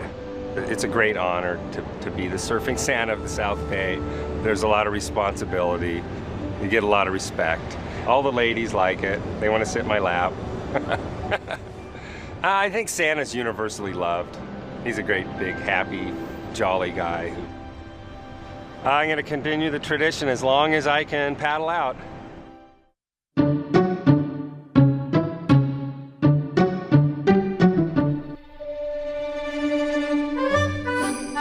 I have been in the costume business for approximately 30 years.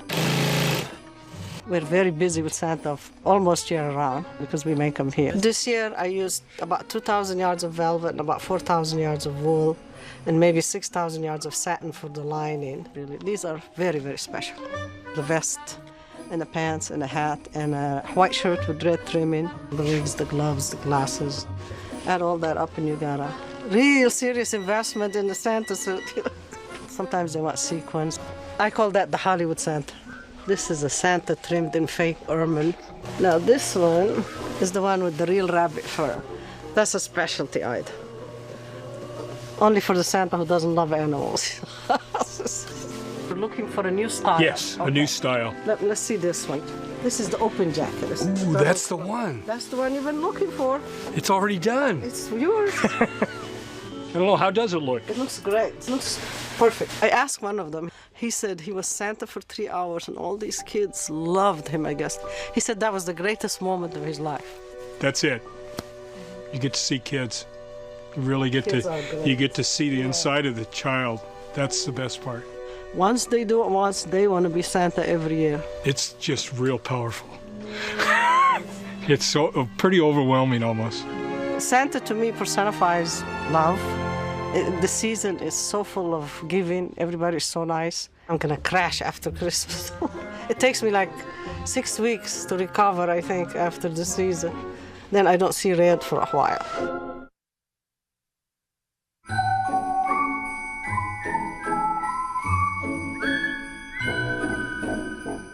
I came to California in 1960, and our first trip up to Santa Barbara, my children noticed Santa on the roof at Carpinteria. The kind of art that Santa Claus represents, it's roadside vernacular art, which basically was a form of advertising.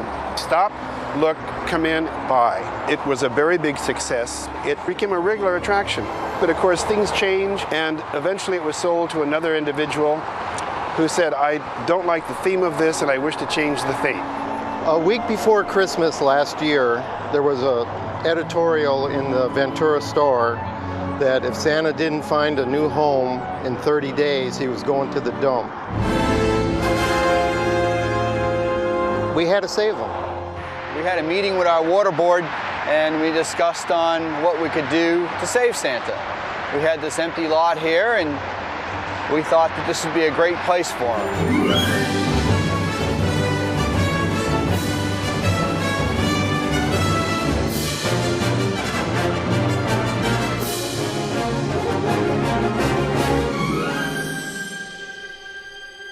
The community rallied, not for historic or preservation purposes, because it's Santa Claus. We tried to keep Santa as classy as we could. We didn't want a chain link fence because this was Santa Claus. He needed something special. So as you can see, he's got the reindeer. And the plan is when daylight savings time starts, I sneak over here in the middle of the night and change him over from clear glasses to sunglasses. And I think this year he might even have a surfboard. Santa's going surfing for the summer.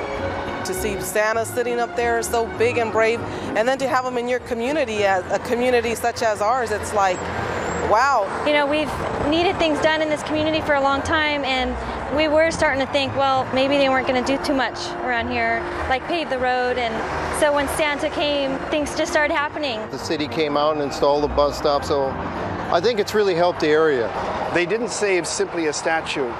They saved a spirit that no matter what your religious background, even if you're an atheist, Santa represents a special spirit which is love and giving, and how can anyone destroy that kind of a spirit?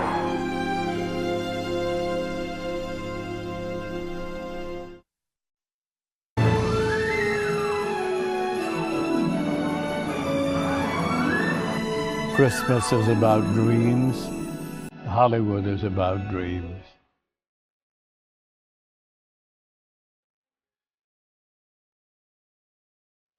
Well, I'm Johnny Grant. I am the honorary mayor of Hollywood as appointed by the Hollywood Chamber of Commerce.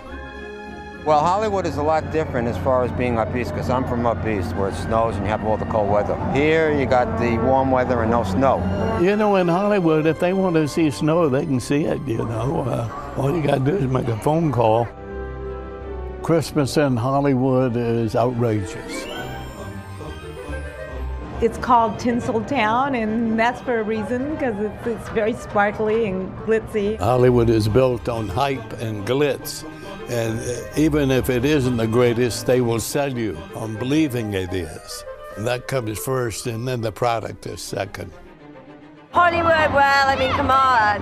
You can't beat it. This is something way different. That's a part of the charm, if I may use that word, of Hollywood. People obviously buy it. They come here 20 million a year just to see the stars on the boulevard. You never know what you're going to see on top of somebody's house, what they do to their trees. They probably dress a little crazier than other people do. Santa Claus may even go out and have a little touch, you know, before appearances. You never know what's going to happen. Thank you very much. In the early days, Hollywood was known as the Paris of America. The hub was Broadway Hollywood. We called it then the Ampulas. Everybody would be there shopping. You could run into the big stars. The biggest event during the holiday season is the Hollywood Christmas Parade.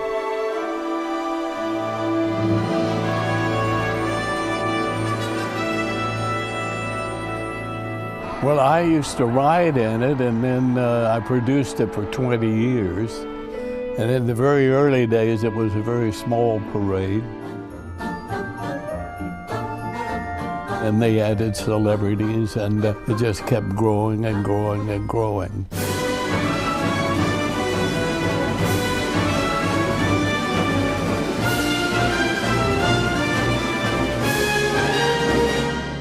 And over the years, they've all been in it.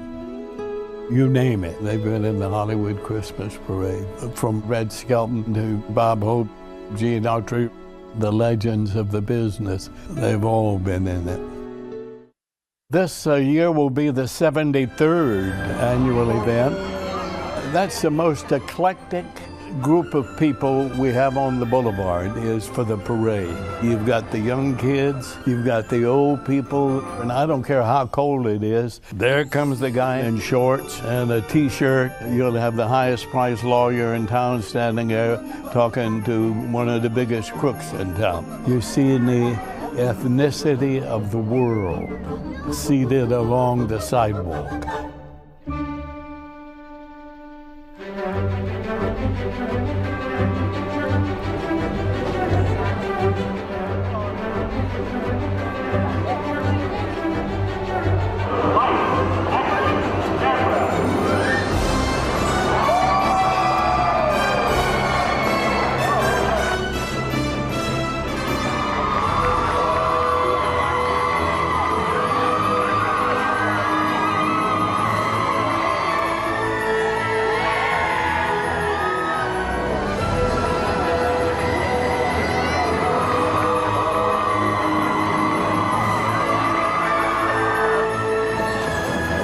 This is my first Christmas in Hollywood, and the parade has been absolutely fantastic.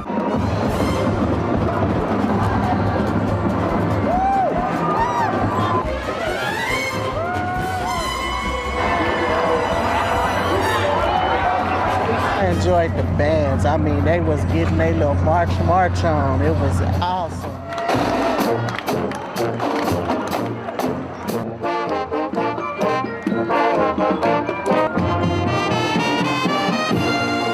The little prancing, dancing horses were really fantastic to watch. I like the horses.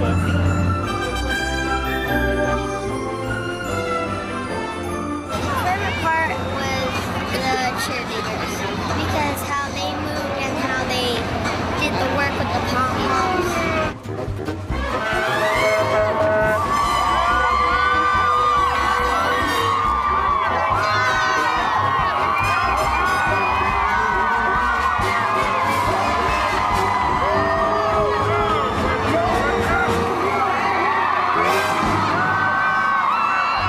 The celebrities who come out, and I'm just as starstruck as anybody.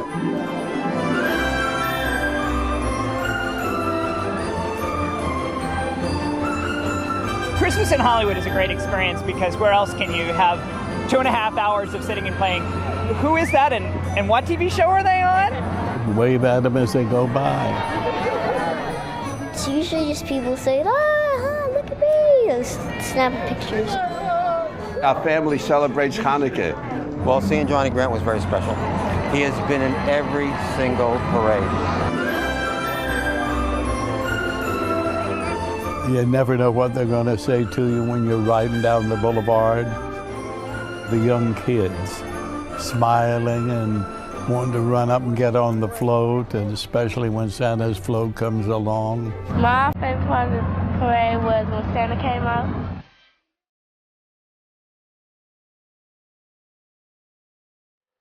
I love Santa Claus. You can't have Christmas without Santa.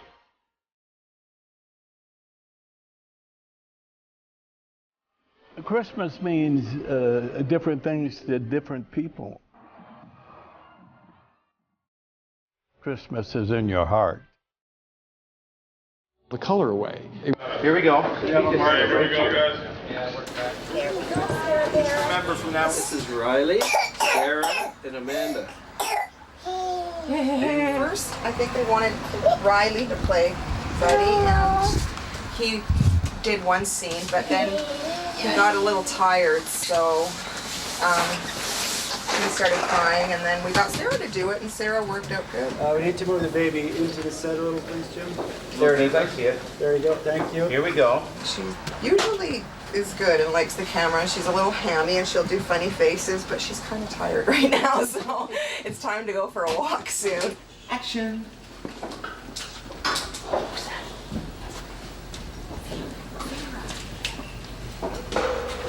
What in the name of Sam Hill? What is this? the kid's great. This is the same kid that was crawling all over. I know, isn't that amazing? I went, good old Sarah. I love when she responds to everybody who comes up and talks. She has good eye lines. This is the costume truck. It's like a large warehouse on wheels. Buddy, who's basically played by Will Ferrell, all the costumes that he will be using during this production are basically kept here, and I will pull from them as we need it. This closet has about a dozen different costumes for him. We also carry costumes for his photo doubles, his stunts, and in this particular case, Buddy at various ages, from baby to age 10, and then we carry a couple of oversized Buddies as well. This is where we're keeping the elves' costumes. We've got about 8 different people playing the elves. In some cases, we do have the multiples. So we're basically set up as a small repair shop. We've got full-size laundry facilities. Any supplies we'll need to actually maintain, clean, or repair costumes. So you've seen the gelatin ones already, the Fulliers. For the smaller version, there's these ones. And they just fit really beautifully on top. And a little bit of witch hazel. And just work it until the edge just softens. And then it dissolves and it's fine. And then we apply a little bit of color. And it's done. All right, here's a little safety meeting. Once again, I'll just remind everyone, none of you will be here when we go and do this in a moment. We're just going to have everyone step out, including extras holding, just as a precaution. But over to you, Tony.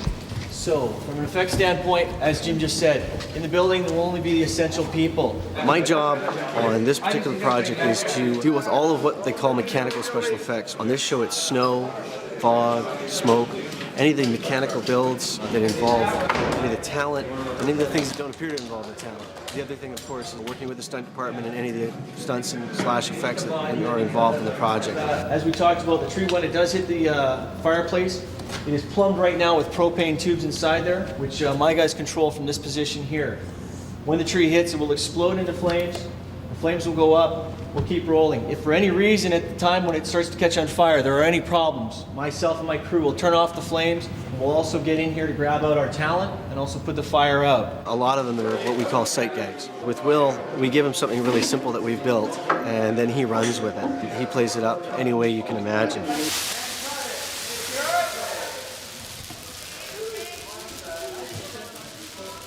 My name's Kyle, and I stand in on the show for Will Ferrell, the elf. And as a stand-in, we work with the director and camera department to remake what the actor does on set for camera, lighting, and sound, so they can rehearse it, and then when they bring in the actor, it's all ready to go. When the actor's working, I watch to see what he does, so if anything changes, the camera department knows, and then when we're doing the setup, I'm doing the setup for the camera department. If we do an 18-hour day, I'm here 18 hours. I just like being part of the set, because you get to do everything the actor does, and it's very fun. I provide all of the people that you would see in the movie that don't actually speak, and they're called extras or background performers. I have provided all kinds of people, but most specifically our little elves, and they've ranged from small adult people to little tiny children that we use as doubles. We've probably cast about 800 people in the entire movie. We've done everything from the mailroom guys, big department store sequence where we had families, Christmas shopping. How I got involved in this line of work, initially wanting to be an actor, I did a little bit of theatre work, and so I started doing work as an extra myself. I actually went out to a big casting call when they were looking for photo doubles for Goldie Hawn, and I really enjoyed the work, so I did more and more of that and did some stand-in work and photo doubling, and then I eventually got asked to help somebody with some casting, and one thing led to another, and I've ended up doing it myself. I'm Graham Duffy. Nicole Parker-Smith. Veronica Matrava. And Richard McBride. An extra or background performer is what they call the actors that you see in the background who don't have lines. And we don't speak. We don't speak ever. We just make everything look a little more realistic. It's a great way for anybody that's interested in the film industry to get in and see what the reality of it is. You get to be on set, you get to learn the basics, like what is a mark, what is the protocol on set. A lot of waiting. Yeah. Waiting and patience. And early rises, we get here rises. maybe 6 to 8 o'clock. 8, I think, has been the latest call. 6 has been the earliest. Yeah, We get here and 5:30. we rush. We rush into the costumes, we get put into our great costumes, and then we get our ears put on. and then we get our hats pinned on because these are never going to come off. Or if they're doing things like this with our hair, they do our hair first and then ears, and it's quite a long process. So This isn't actually my hair. We're all cast special skills on this one due to our size. If there was a size requirement and a look that was specific for this movie, they were looking for people who are sort of slightly elf-like. I'm one of the tallest. I'm 5'6". He's the gigantor of the group. Yeah. I'm 5 feet tall. 5'2". 6'8". Yes, and you're funny. 5'6"3/4". We decided that if we had controlled the palette in the movie up until you walk into Santaland, that it might be so jarring that you might have the same feeling that he does. And so what does he do? He takes all the color away. It was the cinematographer's notion that perhaps he wraps everything, so it gave us the chance to make it all golden. He transforms the space by taking all the color out and making it sort of elegant and beautiful. It took 12 people 2 weeks to manufacture all of these decorations that ostensibly in the film takes Buddy 6 hours to do by himself overnight. Hey guys, look, I don't know if you noticed, but something weird is going on here. I think corporate sent in a professional. But this can mean our jobs. I cracked up you guys again. I'm sorry, I can't help it. One more. Okay. We have to remain a team that just... That's great. So we should do that. Santa's hurrying. You're just like, God. My code word is Santa's got a brand new bag, okay? 6-inch ribbon curls. That's impossible. 6, honey. That's impossible. Oh, yeah. The look on your face after Faison left was... That's why I left. Yes, sir? Okay. Yeah, I mean, it's more you. You comfortable with it? Yeah, It's yeah. fine to me. It's not Santa! It's not! Got it! Got it right? Yeah, right? Good job, Paul. Action. Come here! Come here! Action! He's a fake! He's a fake! Yeah, come He's a fake! Come here! Come here! Oh! Got it? Got it. Tracking that gate. Could try, I mean. What, you want to put the skeleton in where the chair is? What Buddy needs is to be nurtured. Well, Ben. Right, that's right, right? Yeah. Well, Ben, do you want me to breastfeed him? Well, then you do it, Ben. Because I don't think I can do that. I'm not doing that. I don't think I can do that. I don't think I can do that. I don't think I can do that. Walter. I don't think I can do that. Could be wrong. Action!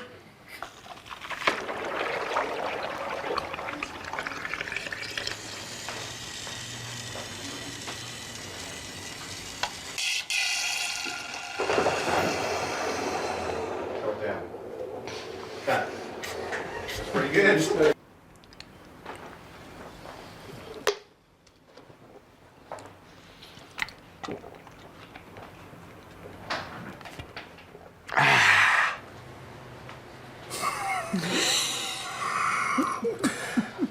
We elves try to stick to the main. Then yes. We elves try to stick to the main.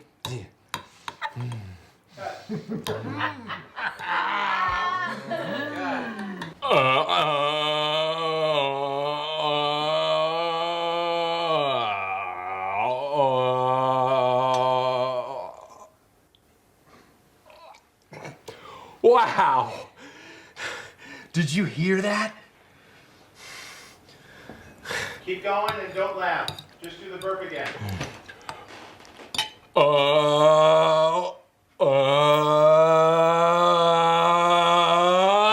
Wow. Did you hear that one?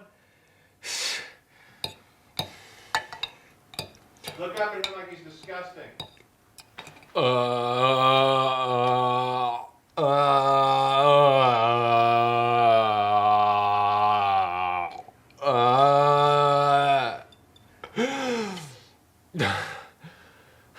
Did you hear that one? Okay, Yes, that there's a horrible sound coming from the evil box underneath the window. It sounds like this.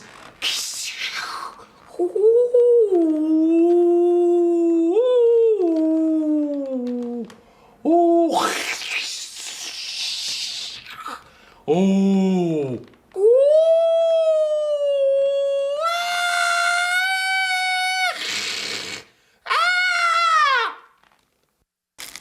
I painted you a picture. I painted a picture of a butterfly. Do you like unicorns? I love you. Do you want to know what I'm eating? Okay, I love you. Bye. Mmm. Mmm.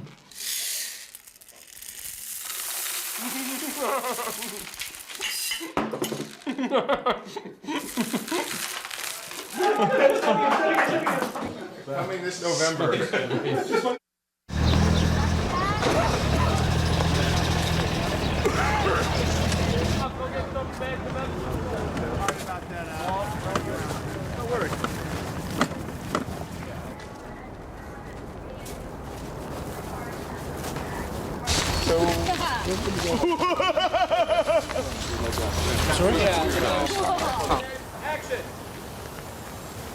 Wow, you're fast. I didn't think I could catch up to you, but I did. Hey, why is your coat so big? Do you have a lot of homework? Hey, do you have a lot of friends? Do you have a best friend? Hey, why is your coat so big? Hey, you know what? You want to build a fort? Maybe later we can go hang out. You want to go to the store? Did I not say, And you say big coat. Dude, yeah, you said, I messed up. why is your coat so big, right? Again. Again. So how was school? Was it fun? Did you get a lot of homework? You bet you get tons of homework. Do you have friends? Huh? Do you have a best friend? Does he have a big coat too? Go away! Does he have a big coat too? Go away! Son of a nutcracker! Son of a nutcracker! Run! Son of a nutcracker! That was great. We do craft services, and what craft services is we provide food and snacks and beverages throughout the day for our cast and crew members. We make sandwiches, little hot snacks just to keep the crew going, a little morale support. Go to 3, Nick. What about the sleepover? I do a routine as Buddy in the mailroom. I was 5 years old when I started Ukrainian dancing. Any dancing, you have to start fairly young in order to get that initial jump up. It's hard to start later in life. Once you hit about 14 or 15, you really start to do the interesting, trickier stuff. And even though I tried to quit a few times when I was a kid, my mom persuaded me to stick with it, and I'm glad she did. Will and I had about 3 hours together. We went into a little yoga studio and worked as much as we could until they called him back. Hey, hey, hey, hey.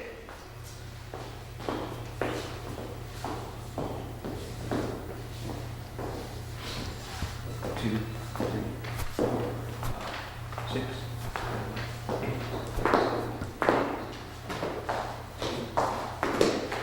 6, 7, 8. 1. That. Down. Turn. And then make those 1.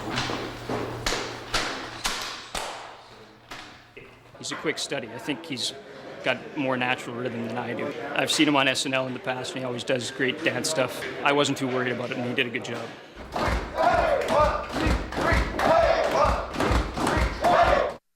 You rehearse before you ever film, and you kind of set up the shot for however the director and the director of photography choose to do it. Revner says it's going to be good.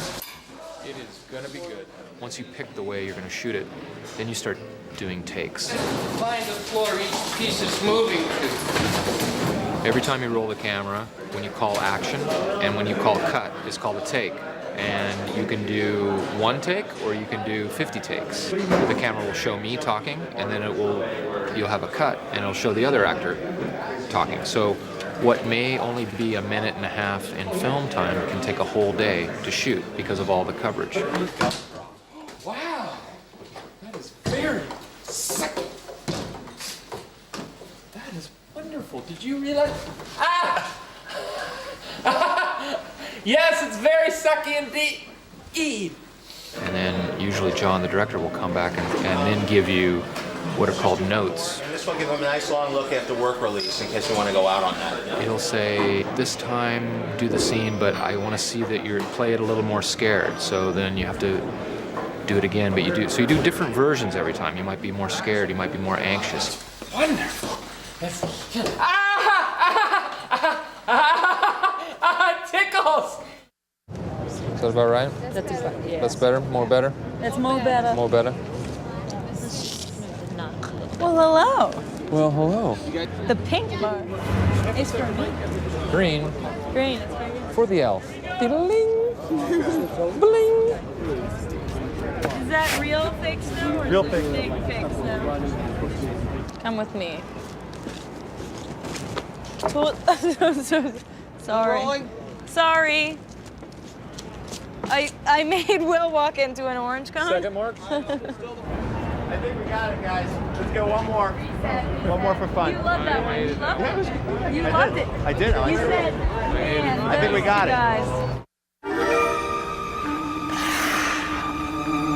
We are going to be doing a Steadicam shot with Will Ferrell skating on the ice. I'm the Steadicam operator, so an ex-hockey player. I'm going to go out there and skate with Will and carry the Steadicam around and hopefully not kill myself. These guys are the other camera assistants, and so they're going to come out there too and risk life and limb to pull focus and reload the camera and everything on ice skates. I don't think that guy really knows what he's doing over there, though. I'm one of the camera assistants, so I'm the guy who has to hit the slate and then run off. Which will be a little tough on the ice, I think. If I was doing skates, I wouldn't be all that effective, so definitely gonna go with the boots.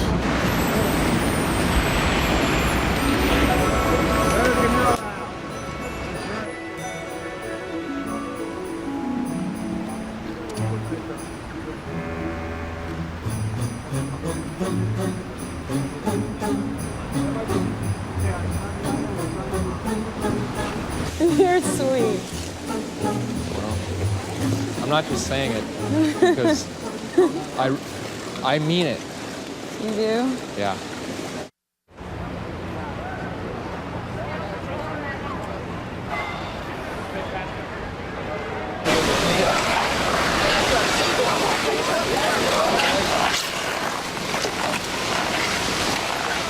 Hello, America. You keep your hands in front, Right? then it keeps you. It's like you're doing a soft shoe. Well, if you feel like you're gonna fall, just hold on tight. Yeah, but if I hold on tight, I'm gonna bring you down with me. That's okay.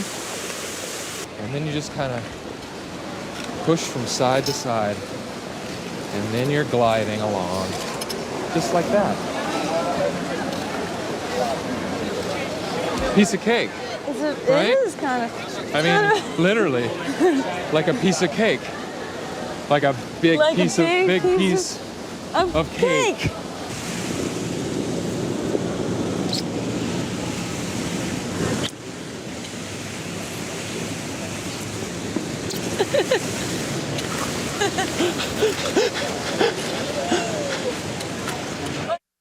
Someone's calling me just now. Hi, I'm at the circus. Okay, so that was me talking on the walkie. This is my microphone, and this is my earpiece here. And that way, if I'm on set, it's just directly into my ear, and not everybody hears the walkie going off when we don't blow the take. It goes off all day long. There's all the production is on channel 1, and there's about 10 different channels on the walkie. And we talk back and forth about when actors are needed on set, different equipment that we might need on set, lockups around the perimeter of filming so we get nobody passing by. There's some codes. If you have to go to the bathroom, you say, I'm going 10-100. So that's the code for that. And if somebody's coming and walking through the film set and they might end up on camera or something, locations will say, we have a bogey. What's your 20 is where are you? This is the circus. We always announce the rolls and the cuts over the walkie. So, oh look, somebody's asking me my 20. I'm at the circus.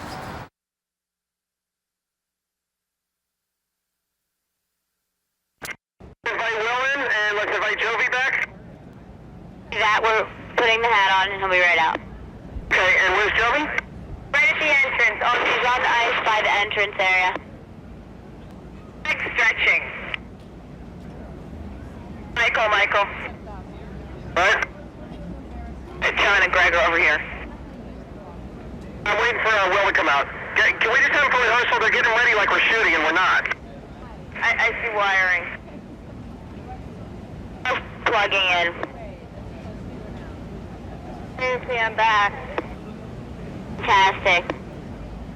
You know, pull them away. We gotta go. We gotta go. Okay, here it comes. What the guys when they pumped it out, guys pumped it out. We haven't done that Because yet the today.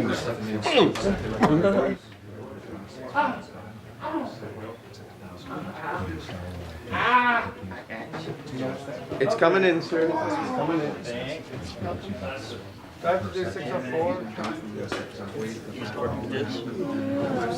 This weekend I'm going to send you guys on the start. It actually looks better than the old. You just rotate. That's it. Oh yeah? Just give me 6 inches of... Ow! Okay. No.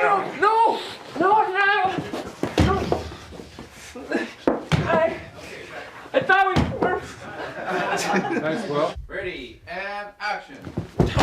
Oh.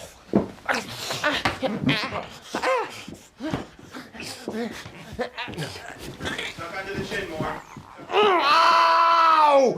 He bit me! Go on. Call me Elf one more time. Call me Elf. You're an elf. Oh. God. Now look back at Buddy. Now, look at the exit on the ladder like you can't believe your eyes. Now smile. Shazam smile. Come on. John knows my point of view.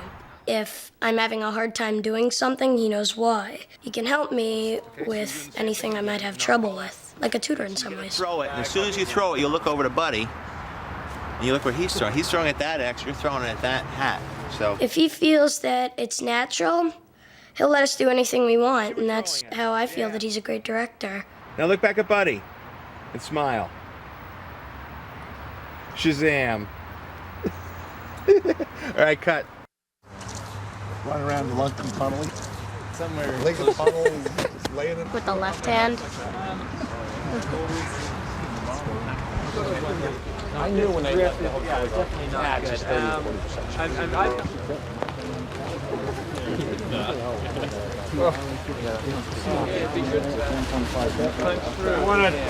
We want to tear the bottom off? Oh, listen, something I have to tell you. I have to tell you now. There's something I gotta tell you guys. No. Something I have to tell you, and I have to tell you right now. I didn't mean to hit your microphone like that. That's okay. That's basically all I have to say.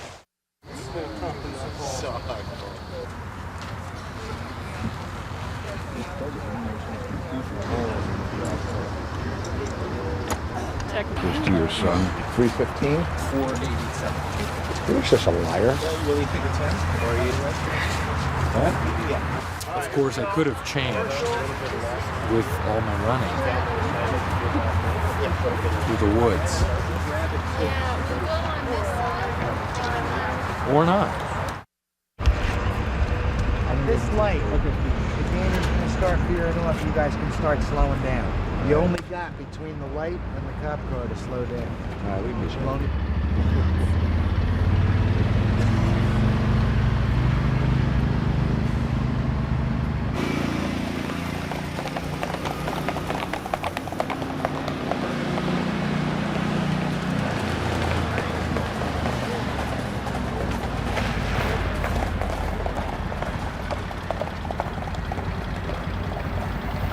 There, right? Let's get one right in there. Yeah, but you get too close to the horses, they start pulling them back. That's beautiful, guys. You'll man with the slice. Not too far away.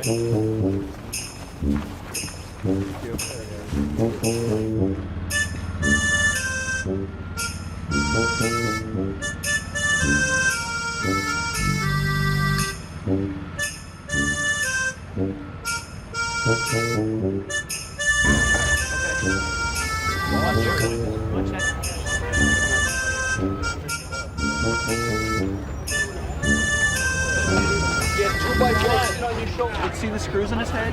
Carefully bites. Right, and you go as far as you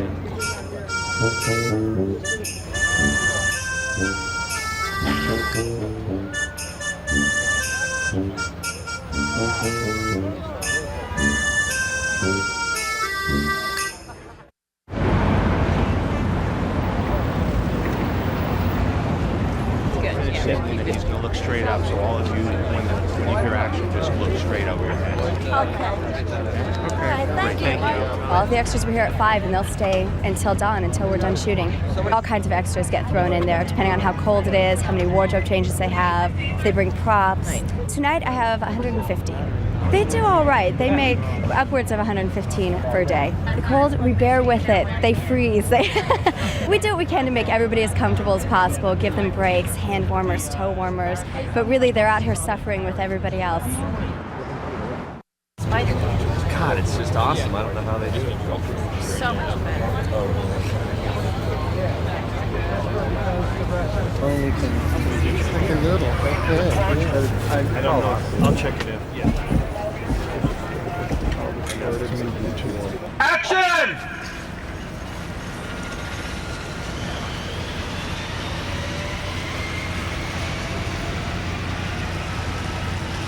The one's turning slightly. The ones in the back. I don't think the ones in the back are looking back. They're just looking up because it's going over their heads. That's what I'm saying. Yeah, so if you can make that announcement, and at that point, everybody creates their own reality because pretend you're following it down the the sled is extremely long. Okay. It's steady. The whole thing's steady no matter what. It's just it's steady, but when it goes back.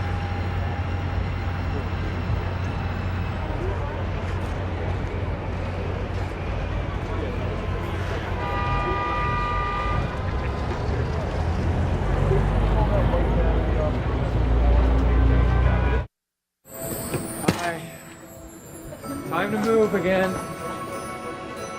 We're going back to shoot some more ice hockey stuff. Action!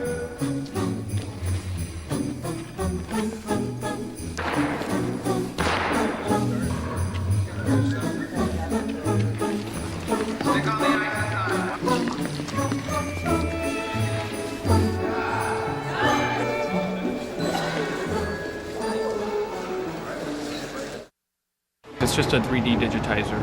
He'll be created in a digital form where he can be animated and put into situations that may be too dangerous to physically put him in.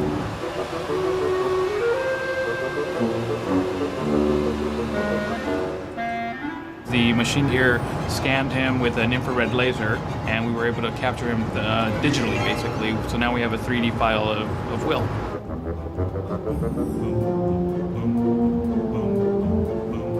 Oh, wow. Got a little bit of movement. That's great. You have a very heroic bone structure. Looks like Mount Rushmore. Yeah. I'm very pleased. Have you finished your story? Okay. So I think what we'll do is we'll just color up that picture.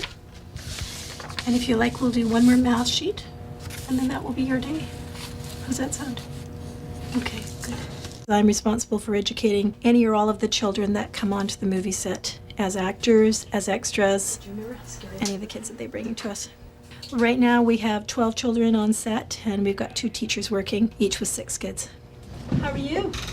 Good. They're responsible for bringing their own schoolwork, but some of the kids haven't been able to get to school because they've had a couple of professional days, so we've been making up as we go along. Basically, we follow the curriculum that each child has from their own school, and we just try to facilitate it so that they can ease right back into their classroom. And my job as a coordinator is to engineer and manufacture all the stunts that we're doing, make it safe, make everybody happy, give the director what he wants to see, what his vision is. When it goes, it's like, whoa, hands in the air, tumble in. Remember your elves. As much as it's a catastrophe, it's still fun. Nobody gets hurt. When Buddy body checks somebody that's so small, we thought, we got a bleacher. Let's pop them into the bleachers, they break, everybody falls in a big hole in the bottom. So with the special effects department, we engineer how we can build these bleachers and manufacture them with a hinge and a hydraulic system in them so that they can pop up and slide in.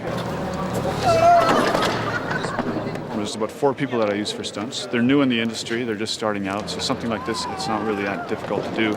As long as you've got some sense of your body and your spatial awareness, you can do this safely. There's a big mat down in the middle, there's lots of snow, and we can do it safely, and we can do it again and again and again. And you can go home in one piece and tell your kids about it.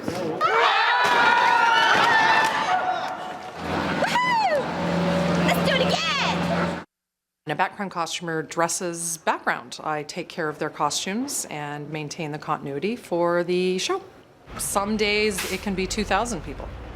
It's making sure that there's no holes, no lint. That's what we use the rollers for. Brushes to fluff up the fur on this show. We have lots of fur on the costumes. Taking care of shoes, shining shoes, making sure that the look that the designer wants is maintained.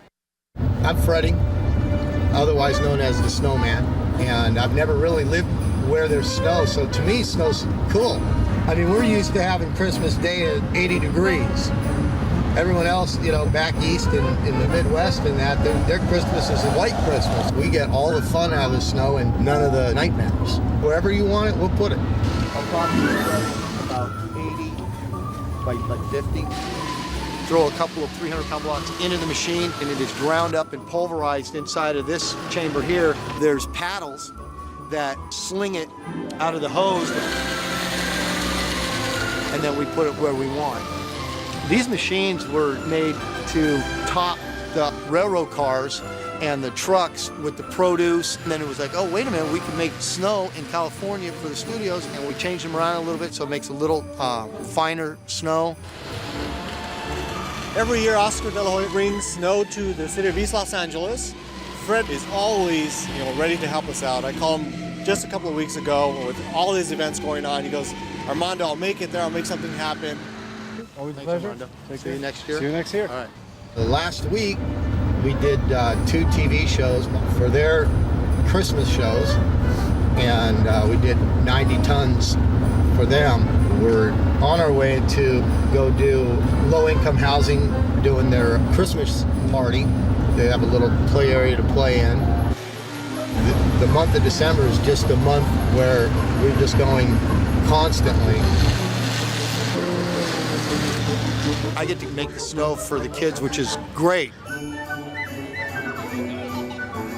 The whole week, that's all they've been talking about. We can't wait to snow there. We can't wait to snow there. They've seen snow on TV or in the movies, but they just don't get it until they touch the snow for the first time. They're like, wow. And I like to eat. It's very exciting for some of the kids that probably never seen snow. Oh, without snow, with Christmas, what's Christmas? It's great to watch them. They're all enjoying it. They all like it. They're having a ball.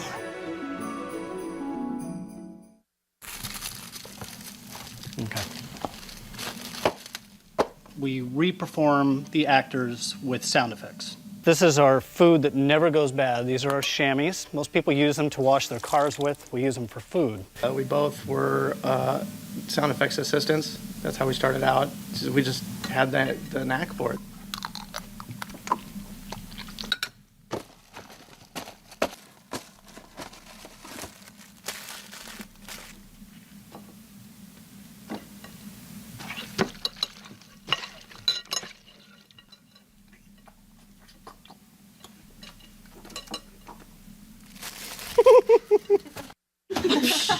Get to work.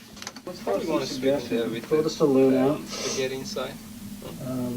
Yeah, let's do the spaghetti. My job day to day is basically to comb the film for elements that I want the Foley walkers to perform. I'll sit down with some notes from the sound supervisor who is speaking to the director. They'll discuss what they want to achieve, and I communicate that to the Foley walkers. Really like the creative process as it goes along, and really love the crews that we end up working with. Are the most outrageous personalities, so that part's really fun. Foley mixing is basically recording the sound effects and the sounds created by the Foley artist, and the primary object of the recording is to record in such manner that it'll work for the film. Usually movies have quite an impact on us. And the fact that we sit with it and work on it for days after days, we end up being part of it. in a sense, our mood changes. The good thing about Alpha is that because Will Ferrell is so funny, and the movie is so good that it just somehow it uplifts our spirit, and the fact that it does that helps us create better sound effects for the movie. I take all the pieces that they shoot that go together to make up a visual effects shot, and I line them up and put them together, like when we have a shot of Santa's sleigh flying through Central Park. Well, first we're up in New York in Central Park shooting just to get the background for the shot. Then they went on to a blue screen stage and they had a motion control sleigh. So they shoot the actors in the sleigh against a blue background. And then what I do is I take the shot with the sleigh and the blue background, and I can take all of the blue out, so you just have the sleigh and the actors. And then I can put that against the shot that they shot in Central Park of the background with the trees moving behind them and everything. And when that's put together and you have to line it up just right so it looks like it's natural and it fits, then you have a shot with the sleigh flying through Central Park.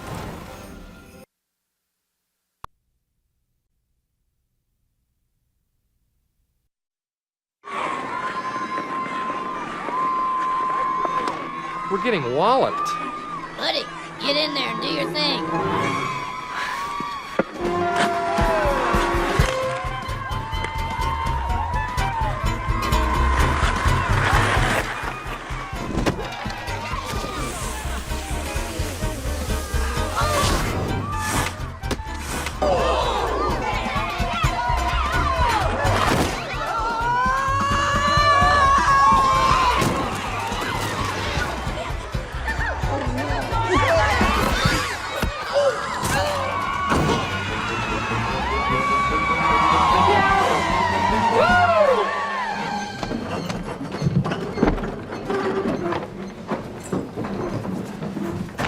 Game, buddy. Thanks, Pom-Pom. Sorry about the shoulder. No sweat. Just a collarbone. As much as Buddy was accepted by his family and friends, there were a few drawbacks to being a human in an elf's world. Ah, golly. La la la la. Mistletoe. My bad. My bad.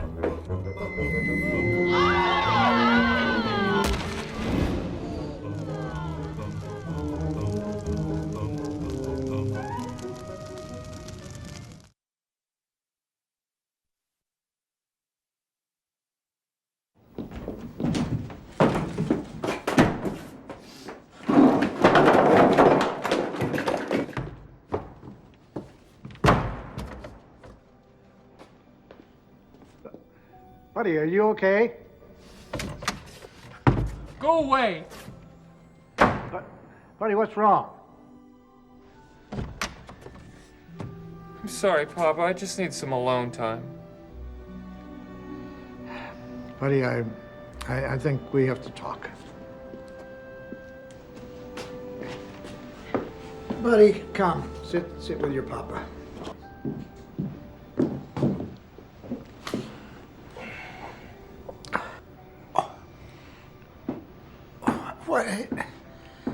What is it, buddy? Well, everyone knows that you're Santa's master tinker. Right. And Grandpa was master tinker before you. Right. And Great-Grandpa before him. Right. And I'm supposed to follow in your footsteps. But I'm always letting everyone down. Buddy, I think we probably should have a talk, and it's probably long overdue. Buddy, you're not. What is it, Papa? I want you to help me with something. So, if you'll get up. Okay. Real slow.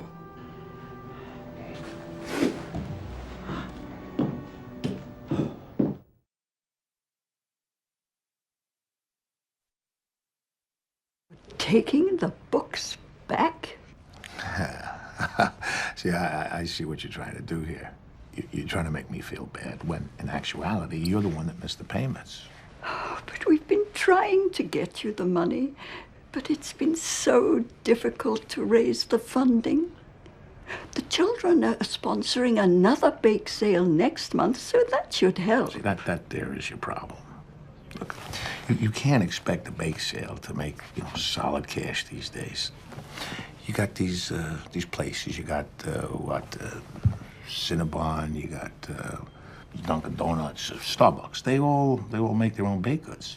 You guys, you really gotta start thinking outside the box. You see what I'm trying to say here, Miss Sister? But the children love the books. Thank you. I mean, I know that. I made them, and, I'm the one that ran the focus groups, but I like hearing that. Mr. Hobbs, your 2 o'clock is here.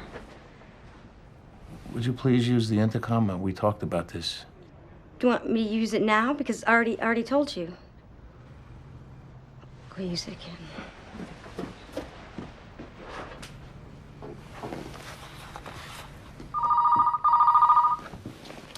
Yeah? Mr. Hobbs, your 2 o'clock is here. 2? Okay, got it. Well, I'll tell you what. I know how much these books mean to your kids over there, so it's Christmas, and what the hell? I'm gonna give you a 3-week extension. Oh, bless your heart.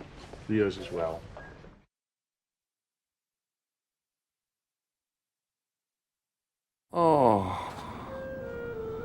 Oh, Papa. I had the worst nightmare. What was it, buddy? I dreamt I wasn't an elf at all. I was a human. It was awful. Buddy, I love you, and nothing can ever change that. But it wasn't a dream. Buddy, you're not an elf. What do you mean I'm not an elf? You're a human being. Can you speak up? You're a human being. No wonder I'm always freezing. We decided it would be best if we let you think that, well, you were one of us.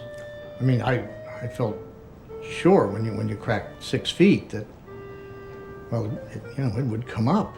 I just thought I had a glandular problem. Your glands are fine. So you're not my papa? I will always be your papa. It's just that you have another papa. You have a biological papa. Come over to my desk.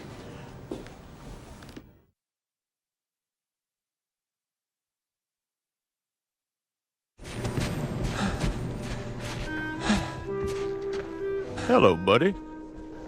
Oh, hey, Leon. Why the long face, partner? Well, it seems I'm not an elf. Of course you're not. You're 6'3" and had a beard since you were 15. Papa says my real father lives in a magical place far away. I don't know what to do. At least you have it, Daddy. I was just rolled up one day. I'm not even sure who did it. But I've never even left the North Pole before. Buddy, I've been around the world many times when I was a cumulus nimbus cloud. It's a wonderful place filled with wondrous creatures. Except dogs. I don't care much for dogs. Oh, by the way, don't eat the yellow snow. Oh, I know that. All I'm saying is, this might be the golden opportunity to find out who you really are. You know what? You're right, Leon. I'm gonna go do it. I'm gonna go find my dad. You do that, buddy. Okay. And remember, it ain't yellow ices. No, I know. Thanks, Leon.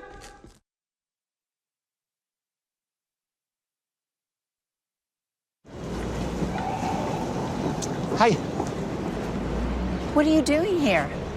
I was in the neighborhood and I thought I'd walk you home. You thought you'd walk me home? What, is that so weird? Well, I've worked here for 4 years and you've never walked me anywhere. Right. Well, it's a nice night. What's wrong? Honey, why does there have to be something wrong? I just said it was a nice night. Okay, and really, okay, I mean, okay. it's a very beautiful night. I'm sorry. Hi. This is nice. Good. Wow. Okay, something's a little wrong.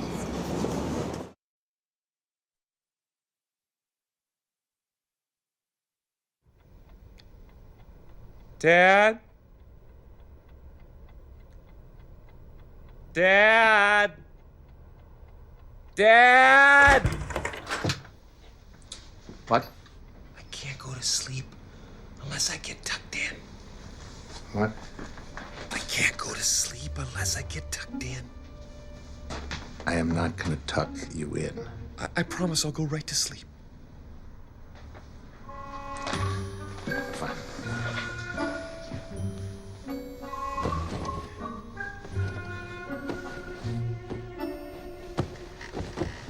Tickle fight! Tickle fight! Stop! Tickle fight! Tickle stop!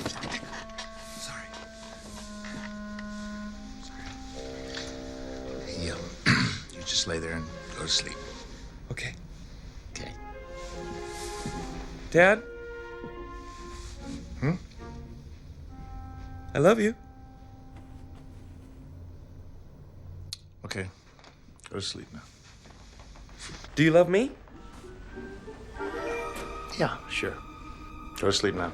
How much? On a scale of 1 to 10. Well, I haven't known you for very long. But I can say my feelings are significant. Significant. Good night. Good night.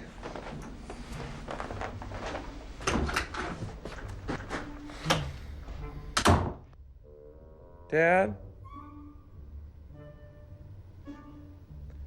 Dad? Dad? What? Just to be clear, when you say significant, do you mean...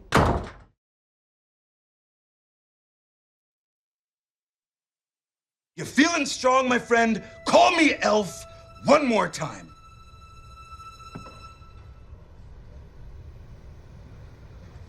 He's an angry elf. Look at you! Ow! Hey, what? I wasn't ready for that.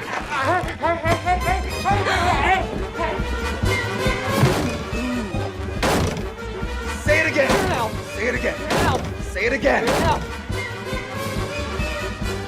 Oh!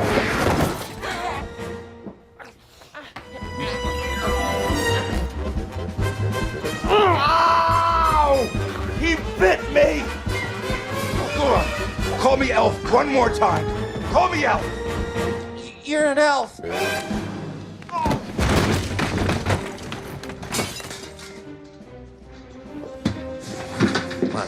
He thinks he's an elf. Nobody bites Miles Finch.